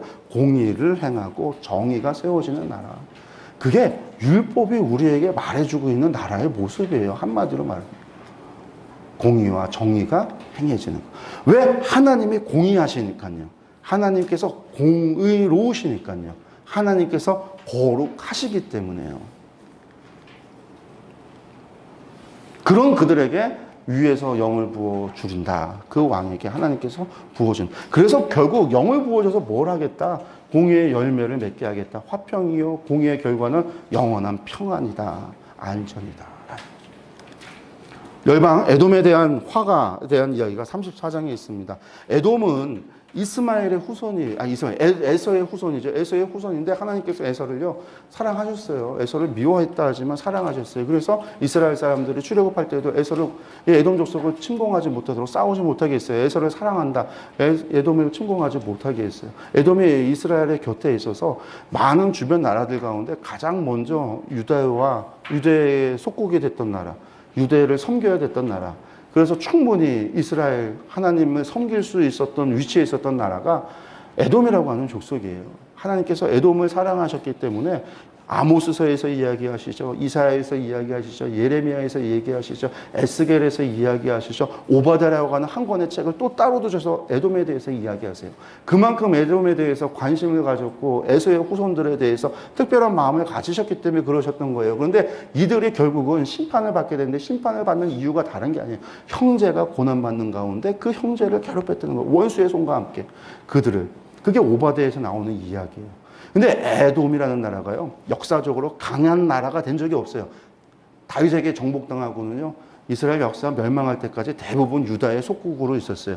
그 속국으로 있었던 에돔이 했었던 짓 가운데 가장 큰 아모스서에서 말하고 있고 고발하고 있는 죄가 뭐냐면요, 유대 사람들 잡아다가 인신매매했던 거예요. 종 삼았던 거예요. 블레셋과 블레셋과 함께 잡아다가 인신매매하면요, 에돔 사람이 종으로 유대 사람들 사다가 자기네 종 부리고요. 또 잡아다 팔기도 하고, 이게 에돔의 죄였어요. 그러니 하나님께서 이 에돔에 대해서 미워하시는 거죠. 이 에돔에 대해서 이 말 화에 대해서 말씀하시는데요. 그 진멸하고 이 백성을 심판하는데 심판에서 무슨 일이 발생하냐면요. 16절에 너희는 여호와의 책에서 찾아 읽어보라. 이것들 가운데서 빠진 것이 하나도 없고 제짝이 없는 것이 없으리니 이는 여호와의 입이 이를 명령하셨고 그의 영이 이것들을 모으셨습니다. 이런 이야기가 에돔 예언에 나와요. 근데 우리가 이거 가지고 뭐 하냐면 이거 짝인데 짝이라고 나오는데요. 제 짝이 없다 해서 모든 말씀에는 짝이 있다라고 이야기를 하죠. 그래서 신천지나 이단에서 모든 말씀은 짝이 있다 생각하고 구약의 말씀은 신약의 짝이 있고 신약의 말씀은 구약의 짝이 있어서 짝을 가지고 찾아야 말씀이 해석된다는데 이 이야기가 그 이야기가 아니에요. 여러분들 교재에 팁에 아마 이 이야기가 나올 겁니다. 팁을 보시면 나오는데요. 이 말씀은 하나님께서요. 이 에돔 족속을 멸해서 완전히 사람 살지 못하는 멸하고 나면 거기가 들짐승이 사는 곳이 되어져서 들짐승이 거기서 짝짓기 하고 영원히 산다라는 얘기예요. 짝짓기해서 새끼 낳고 알 낳고 해갖고서는 거기가 짐승들이 산다라는 거예요. 그래서 성경 말씀을 보면요, 뭐라고 나오냐면요, 34장 16절 말씀 16절 말씀 앞뒤 구절을 보면요, 뭐라고 나오냐면 15절부터 17절까지 성경을 보면요, 부엉이가 거기 깃들고 알을 낳아가서 그 그늘에 모이고 솔개들도 각각 짝과 함께 거기에 모이리라. 이게 그 앞에 15절에 나오는 이야기예요. 부엉이, 솔개들, 그것들이 짝이 돼서 모여서 알 낳고 한다라는 얘기예요. 그게 그 짝이에요. 성경의 짝이 아니라. 그러니까 성경의 짝 찾으지 마시고요. 성경의 짝은 없습니다. 짝이 아니라, 성경 말씀이 그렇게 해석되는 게 아니라 자꾸만 그러니까 이단들이 판을 치고 있는 겁니다. 그래서 이 에돔에 대한 멸망 예언이 있고 난 다음에 35장에서 시온에 대한 귀한 예언이 있고 이제 주에 있을 예언이 끝이 납니다. 35장까지 그것이 끝이 납니다. 그리고 이제 36장에서 39장에서 아까 말씀드렸다시피 히스기야에 대한 역사 기록이 나오는데 36장에서 37장까지가 사네립의 예루살렘 침공 이야기가 나오고, 그리고 38장에서 질병 치유, 생명이 연장받는 이야기가 나오고 39장에 이제 사절단 히스기야의 교만에 관한 이야기가 나옵니다. 중요한 건 이제 여기서 보니까 히스기야가 37장에 앞뒤 내용 저희들이 다 아는 내용이니까 가고요. 조언을 구하는 이야기가 나오는데 이 이야기 통해서 이사야의 말씀, 아무도 듣지 않는다고 그랬죠. 어느 때까지입니까? 그들이 옮겨가고 그들이 황폐하게 되어질 때, 사네립에 의해서 46개 성읍이 다 무너졌을 때 그들이 그때서야 이사야를 찾는다. 히스기야가 이사야를 찾아서 물어보게 되는 거예요. 그때 하나님께서 그들을 구원하실 것에 대해서 말씀을 합니다. 그리고 만군의 주만이 여호와 이신 줄을 이 사건을 통해서 알게 될 거다라는 거예요. 하나님께서 원하셨다는 거는요, 18만 5천 명을 죽이시고 사나립의 군대를 물리치고 화살 한 발 안 쏘고 이스라엘을 구원하심으로 말미암아 여호와께서 구원이시다라는 것을요, 열방이 알도록, 만국이 여호와를 알도록 하는 것이 하나님께서의 계획이에요. 히스기야가 이 계획대로 이사야의 이야기를 들었으면요, 그것을 알고 무로다 빨라단의 사절단이 왔을 때 하나님이 하셨습니다. 우리 요즘 그 얘기 유행이잖아요. 주님이 하셨습니다. 교회들마다 주님이 하셨대요. 근데 정말로 주님이 하셨다라고 이야기하는 고백인지는 모르겠습니다. 히스기야가 그 고백을 했어야 돼요. 주님이 하셨습니다. 여호와가 우리의 구원이십니다. 근데 히스기야는요, 내가 참고 보여준 거예요. 내 창고에 내가 걷어들인, 내가 모아들인 수집품, 전리품, 그거 보여줬다라는 거예요. 그게 히스기야의 죄입니다. 이사야서는요 38절에 그 아들 에스라돈이 왕이 되었다라고 표현하고 있습니다. 연대표 가셔서 보시면은요, 연대표 가서 다시 한번 보겠습니다. 322페이지 아니요 322페이지가 아니라 323페이지입니다. 323페이지 보시면은요. 아수르, 이번에는 연대표가 아까에는 아수르가 맨 끝이었는데 323페이지 연대표는요 아수르 바벨론 이렇게 되어져 있을 겁니다. 여기 보시면 사네립이 유다 침략을 701년 BC 701년에 사네립이 침략을 해요. 그러는데 696년부터 므낫세가 히스기야를 대신해서 대리 통치가 시작이 됩니다. 이 696년부터 통치를 해서 642년까지 해서 우리가 므낫세 통치 기간 55년을 잡는 거예요. 그리고요, 히스기야가 언제 죽냐면 686년에 죽습니다. 근데 사네립이 언제 죽습니까? 681년에 죽어요. 그러니까 4년을 더 산 거죠. 그리고 에스라돈이 681년에 에스라돈이 왕이 됩니다. 그리고 위에 다시 올라가서 바벨론을 보면 무로닥 발라단이라고 하는 사람이 1차 반란, 2차 반란을 행해요. 1차 반란, 2차 반란. 근데 2차 반란까지 했다가 실패해요. 그리고 나서 그가 히스기야가 사네립을 물리쳤다는 이야기를 듣고 사네립을 물리쳤다는 이야기를 듣고 히스기야에게 사절단을 보냈던 겁니다. 그렇지만 결국은 실패로 끝나요. 무로닥 발라단은 끝납니다. 그리고 이제 나중에 626년에 가서 나보폴라살이 바벨론을 갖다가 신바벨론을 갖다가 다시 세우게 건국을 하게 되는 겁니다. 요 연대가 이렇게 지나간다라는 거 기억하셨으면 좋겠고요. 이때가 에스라돈이라는 겁니다. 에스라돈 681년이다. 그리고 이제 39장에서 바로 그 이야기가 나옵니다. 발라단의 아들 바벨론 왕 무로닥 발라단이 보냈는데 이 마지막 이야기 보세요. 히스기야가 이사야에게 이르되 당신이 이른바 여호와의 말씀이 좋소이다 하고 또 이르되 내 생전에는 평안과 견고함이 있으리로다 하니라. 정상적인 사람이라고 한다면 만약에 다윗이라고 한다면 이사야의 이야기를 들었으면 어떻게 했을까요? 제일 먼저 했을 일이 회개하지 않았을까요? 히스기야는 회개해야 되는 게 정상입니다. 회개했어야 돼요. 회개하지 않아요. 도리어 내 생전에 평안과 견고함이 있다고 좋아한 거예요. 하나님의 편. 근데 그 생전이라 해봐야 3년이에요. 3년. 3년 뒤에 뭐에 걸려요? 병에 걸려서 유배되고 므낫세가 통치하고 결국 아수르가 다시금 세금을 바쳐야 되는 상황이 되고 그리고 온갖 우상을 섬기기 시작하고 므낫세가 자기 자식을 갖다가 우리 좀 구원해 달라고 몰렉에게 바치기 시작하는 그런 시대가 오고 마는 거죠.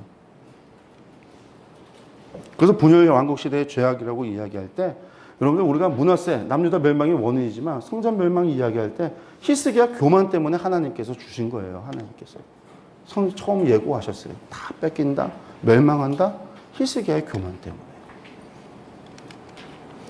40장부터 66장까지 이야기가 하나님의 구원과 소망의 예언인데 이렇게 성전의 멸망, 하나님 나라의 멸망에 대한 예고가 있고 났는데 놀라운 건 40장부터 회복에 대한 얘기예요. 근데 그 회복의 예언은요, 멸망, 바벨론에 다 포로로 잡혀가고 모든 기명이 그걸로 옮겨진다라고 하는 걸 전제로 깔고 그것으로부터 회복에 대한 이야기가 시작이 되는데 세 가지 회복으로 진행이 됩니다. 그래서 삼중 회복이라고 얘기인데 첫 번째 회복은 포로됐던 너희가 다시 회복될 것이다 라는 거예요. 두 번째 회복은요, 고난받는 종을 통해서 우리의 죄의 문제 그곳에서 회복될 것이다 라는 거예요. 세 번째 회복은요, 하나님의 나라의 회복이에요. 새하늘과 새 땅, 새 예루살렘을 통한 하나님의 나라가 회복될 것이다 라는 얘기입니다. 근데 그 회복의 세 가지 회복이요, 고레스를 통해서 이미 이루어졌어요. 두 번째 회복은요, 예수 그리스도의 십자가를 통해서 그 죽으심으로 말미암아 이루어졌어요. 세 번째만 안 이루어졌어요. 그 세 번째는요, 새하늘과 새 땅 예수님의 재림을 통해서 이루어지고 성취될 거예요. 그러니까 이사야서 전체를 본다면요,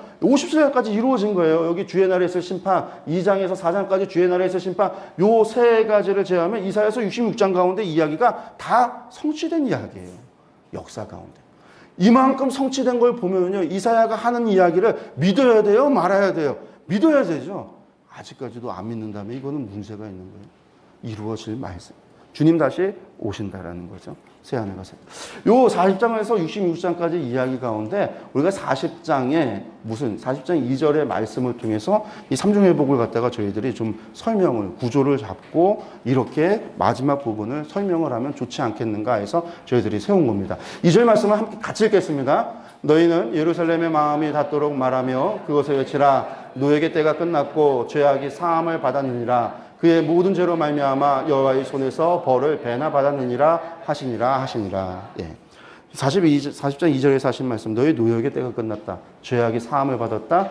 그의 모든 죄로 말미암아 여호와의 손에서 벌을 배나 받았다. 배나 받았다는 얘기는요, 충분히 받았다, 끝났다라는 이야기가 있는데, 요것이 세 가지가, 이사야에서 세 가지 구조를 이 말씀을 가지고 푼다면 이렇게 볼 수 있어요. 노역의 때가 끝났다라는 건 저희가 바벨론에 포로되었던 너희의 노역이 끝났다라는 거죠. 이스라엘 백성들이 회복될 것이다. 누구를 통해서요? 하나님의 종 고레스를 통해서 이루어질 것이다. 이게 40장부터 48장까지 첫 번째 회복이다라는 거예요. 두 번째, 죄악이 사함을 받았다. 누구를 통해서 죄악이 사함을 받냐면요, 바로 죄에 포로되었던 거기가 모든 사람들이, 이스라엘만이 아니라 이방의 빛으로 세상 모든 사람들이 죄에 포로되었던 너희가 고난받는 종을 통해서 죄사함을 얻게 될 것이다 라는 겁니다. 세 번째, 벌을 배나 받았다, 충분히 받았다, 끝났다라는 겁니다. 그것이 언제? 하나님 나라가 회복되는데 세상의 곤중권세 잡은 자로부터 하나님의 백성들을 통해서 이루실 것이다. 이게 앞으로의 성경을 본다고 한다면요, 이 사건은요, 언제? 에스라를 통해서 보면은 우리가 알 수 있어요.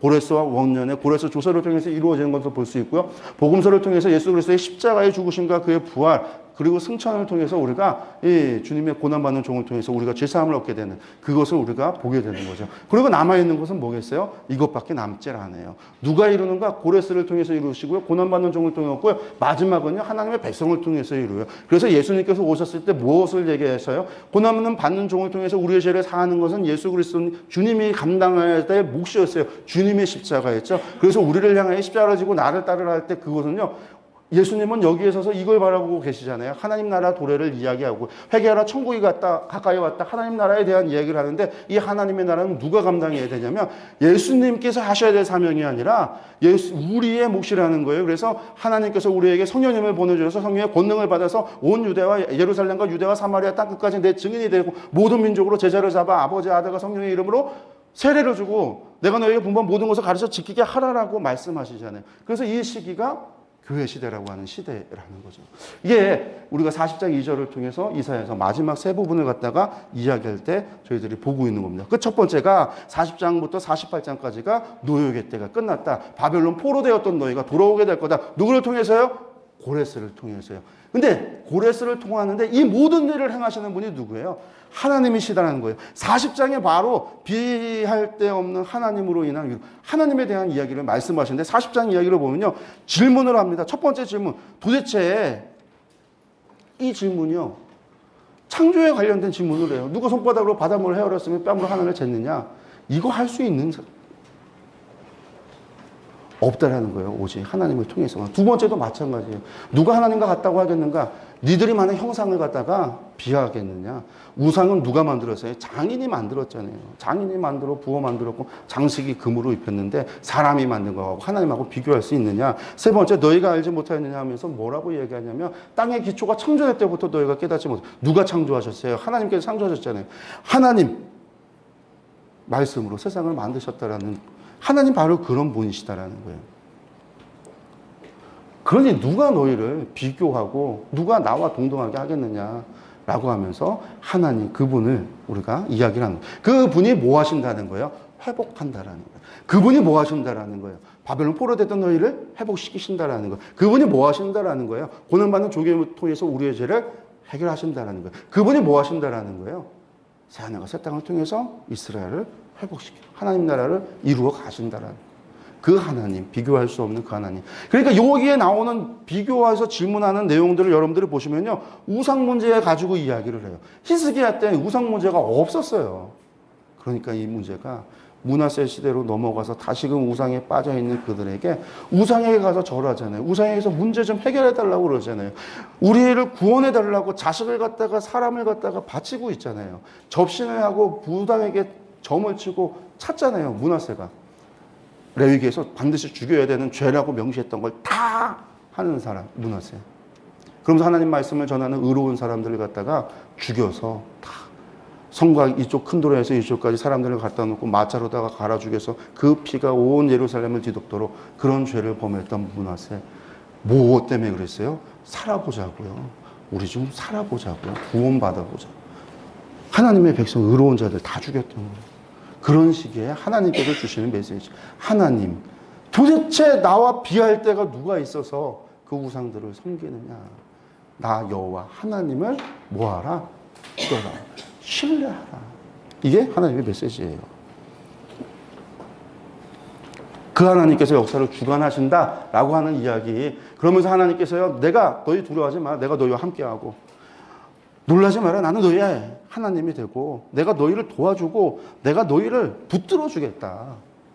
역사를 주관하는 내가. 그러니까 두려워하지 말고 무서워하지 말고 아수르도 애굽도 의지하지 말고 나 여호와 하나님을 의지하라라는 거예요. 그러면서 하나님께서 북방에서 사람을 오게 해서 바레사 고레스를 통해서 하는 종에 대한 이야기입니다. 그리고 이 종을 통해서 하나님의 위로가 나옵니다. 내가 나의 영을 그에게 주었은지 그가 이방에 정의를 베풀 것이다. 정의를 베푼다. 이게 지금 다 고레스에 대한 이야기입니다. 그리고 이스라엘에 대한 구원의 약속을 합니다. 내가 바벨론에 사람을 보내서 너희를 구원한다. 누구가요? 고레스를 보냅니다. 그래서 45장에 하나님께서 고레스를 세운다. 하나님께서 그의 기름을 받은 고레스에게 해서 구원한다라는 거예요. 그런데 많은 사람들이 고레스 어떻게 고레스가 여기 있어? 예언이 아니라 이거는 역사를 경험한 후대에 바벨론 포로 후기 시대의 사람들이 쓴 거다라는 얘기예요.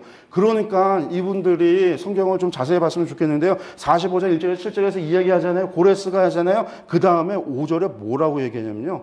1절, 2절 이야기했는데 5절에 나는 여호와라. 나 외에 다른 이가 없나니 나밖에 신이 없다.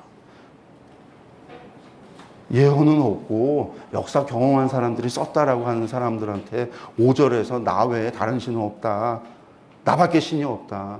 하나님이 예언하실 수 있을까요? 없을까요? 사람을 통해서 예언하실 수 있겠어요? 없겠어요? 못 믿으시나 본데요. 아니, 고레스가 예언이 없다가 전제가 되는 거예요. 예언이 없다가. 그래야 그 얘기를 할 수가 있는 거예요. 근데 하나님께서는 나 외에 다른 신이 없다. 나밖에 신이 없다라는 거예요. 두 번째 49장에서 57장까지요. 죄악이 뭐 한다고요? 사함을 받았다. 두 번째 누굴 통해서요? 고난받는 종. 앞서는 고레스였지만 두 번째는요. 고난받는 종에 대한 이야기를 합니다. 종의 임무하는데 이 종은 어떤 사람이냐면요. 이미 두 번째 회복에서는 달라졌어요. 노예의 때에서 바벨론에서 돌아온다 그런 이야기가 아닙니다. 너를 이방의 빛으로 삼아 나의 구원을 베풀어서 땅끝까지 이르게 하겠다. 이스라엘만에 대한 이야기가 아니에요. 지금 이제부터는요. 이 종은요. 이방의 빛으로 삼아서 이방 사람들까지 다 함께 무엇을 하겠다라는 거예요? 구원을 하시겠다라는 거예요. 구원을 베풀겠다라는 거예요. 이미 고레스 문제, 바벨론 포로의 문제가 아니에요. 넘어갔어요. 이방의 빛으로 삼아서. 52장에 그 종이 무엇을 하는가? 우리가 너무나 잘 아는 52장의 메시지입니다.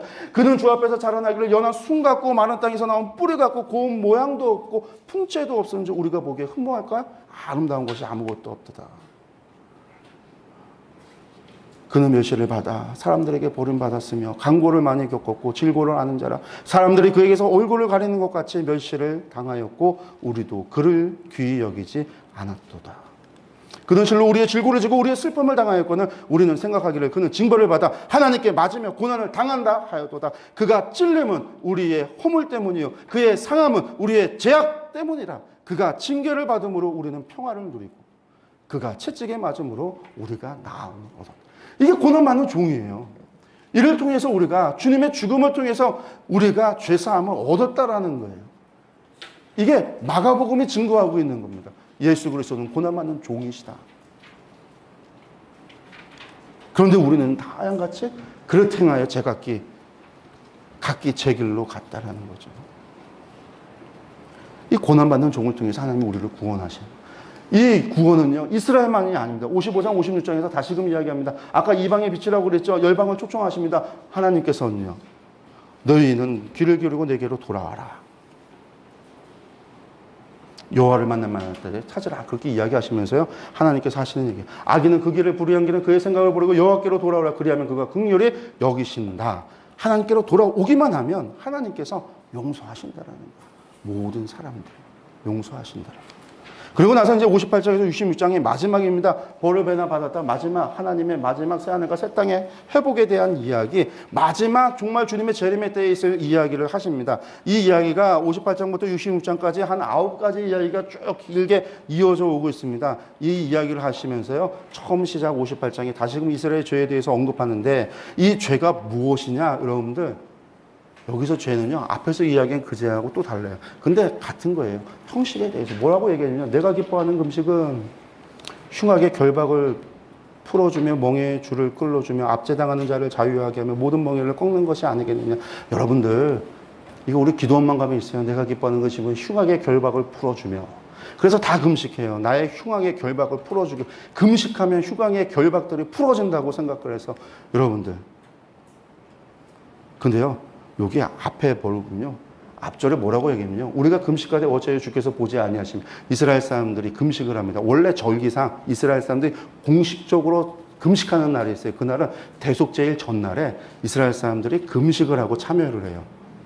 그날은 공식적인 금식의 날입니다. 나중에 나라가 멸망하면요, 나라가 멸망한 날 금식하고요, 계속 이제 정한해서 금식을 했던 날들이 있어요. 나중에 이 문제 때문에 우리가 돌아왔는데도 금식해야 됩니까? 스가랴에서 질문하는 걸 보게 될 것인데요. 이 금식을 하는데 왜 주께서 보지 않습니까? 우리가 마음을 괴롭게 하되 어찌하여 주께서 알아주지 않습니까? 성경에서 금식하라고 할 때 요에서 뭐라고 했냐면요, 금식은 회개할 때 금식하는 거였거든요.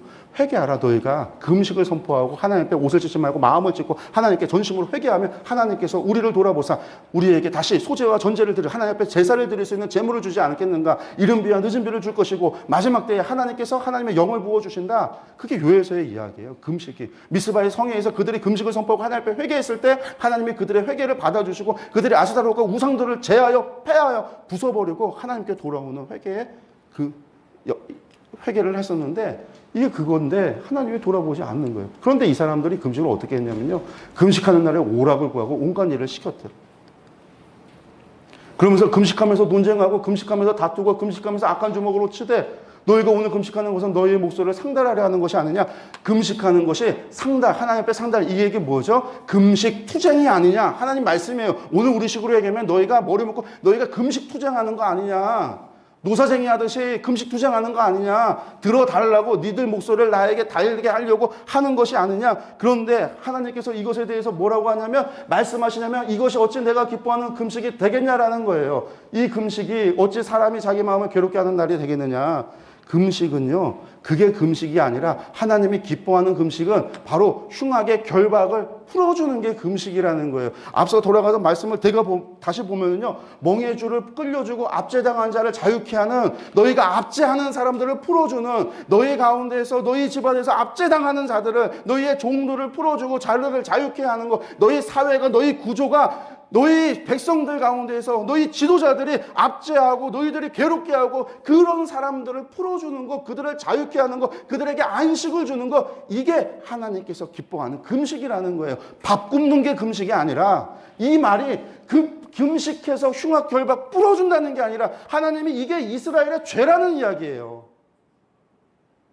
왜 이런 얘기 하시냐면, 이스라엘이 금식하고 회개하고 있는데, 회개하는 게 아니라 회개하면서 다투고 회개하면서 오락을 즐기고 회개한다고 금식하면서 딴짓하고 있거든요. 하나님의 얘기가, 말씀이 결박 풀어주는 능력이 금식에게 있는 게 아니라 하나님 기뻐하시는, 오직 정의가 강같이, 정의가 하수같이 공의가 강같이 흐르게 하는 건 하나님이 원하시는 거예요. 그게 하나님이 원하시는 거예요. 이때 거기가 이스라엘이 회개하게 되면 하나님의 구속자가 시온 산에 임하게 될 거다. 그러면 야곱의 자손 가운데 죄가를 떠나는 자가, 죄를 떠나는 자가 돌아오게 될 것이다 라는 이야기를 하고요. 이 시온산에 하나님의 영광이 다시 나타난다. 일어나라, 빛을 발하라, 내 빛이 이르렀고 여호와의 영광이 내 위에 임하였다. 이 이야기가 하나님의 영광이 다시 온다라는 거예요. 나중에 이 영광이 에스겔서를 보니까 하나님의 영광 한번 떠났어요. 떠나셨던 하나님께서 새 성전 가운데 새 예배가 드려지고 하나님의 영광이 다시금 돌아온다. 이게 에스겔의 마지막 환상을 보면서 새 성전의 환상 가운데 하나님의 영광 돌아오는 걸 보는 거예요. 여호와께서 거기 계시다. 근데 이게 마지막 날에 이루어질 거라는 거예요. 하나님의 영광이 시온에 임할 것이다. 하나님 나라의 영광이 나타날 것이다. 그리고 이제 구원의 기쁜 소식이, 아름다운 소식을, 이 기쁜 소식을 전하게 되어지는 것, 이 이야기가 내용이 내리게 되어서 여호와께서 내게 기름 부으사 가난한 자들에게 아름다운 소식을 전하게, 이 구원의 기쁜 소식이 전파되게 될 것이다 라고 하는 거 이야기가 나오고요. 65장 가면은요, 약한 자의 심판, 악한 자, 의로운 자의 구원에 대한 이야기가 쭉 나옵니다. 그래서 마지막에 결국 하나님께서 악한 자들을 심판하시고 의로운 자를 구원하시는 하나님의 역사에 대한 이야기가 나오고 나서 65장, 66장에 새하늘과, 그렇게 해서 세워지는 하나님의 나라는 어떤 나라냐? 새하늘과 새 땅을 창조한다. 새하늘과 새 땅에 대한 예언으로서 끝이 나요. 그 새하늘과 새 땅은요, 우리가 신약을 통해서 알 수 있는 건 누구를 통해서 이루어 가시냐면 하나님의 종이. 이 이사야서는 하나님의 종에 대한 언급이 없어요. 앞서서 두 번째 두 가지 회복은요, 고레스라고 하는 종을 이야기하셨고, 고난받는 종에 대해서 예수 그리스도에 대해서 이야기하셨어요. 메시아에 대해서 이야기했는데, 이사야서 세 번째 예언에서는 하나님의 종에 대한 언급이 없어요. 근데 그 종이 누구였냐면 예수님께서 우리에게, 제자들에게 주셨던 사명을 통해서 누가 감당해야 되는가? 교회가, 성도가 감당해야 될 몫이라는 걸 우리가 알게 되는 거죠. 이사야서에서 정리를 하겠습니다. 예, 정리를 하겠습니다. 예, 이사야서를 정리를 하면요, 나는 구원을 베푸는 하나님이다. 나 외에 다른 신이 없다. 하나님 바로 그런 분이시다라는 것을 어느 시대 때 아하스, 히스기야, 므낫세로 넘어가는 바로 그 시기에 하나님께서 주신 메시지였다라는 것. 그런데 이 메시지를 듣고 백성들이 회개하고 돌이켰으면 좋은데 돌아오질 않아요. 지금 사네립에 의해서 46개 성읍이 무너지고 히스기야에 의해서 독립됐다고 하지만 이스라엘의 경제는 파탄이 나고 무너졌어요. 그럼 무너졌는데 다시금 아수르를 섬겨야 됩니다. 아수르에게 조공을 바쳐야 돼요. 세금을 바쳐야 돼요. 그런데 여러분들 세금 바칠 때요, 가진 사람들, 권력을 가진 사람들, 기득권에 있었던 사람들은요, 자기 주머니 털지 않아요. 누구 주머니 터냐면요, 백성들의 주머니를 털어요. 그 일이 이스라엘에서 이루어지기 시작을 해요. 하나님께서 그것을 보시고 진노하시기 시작을 하십니다. 그게 미가서에 나오는 메시지. 미가서 들어가겠습니다.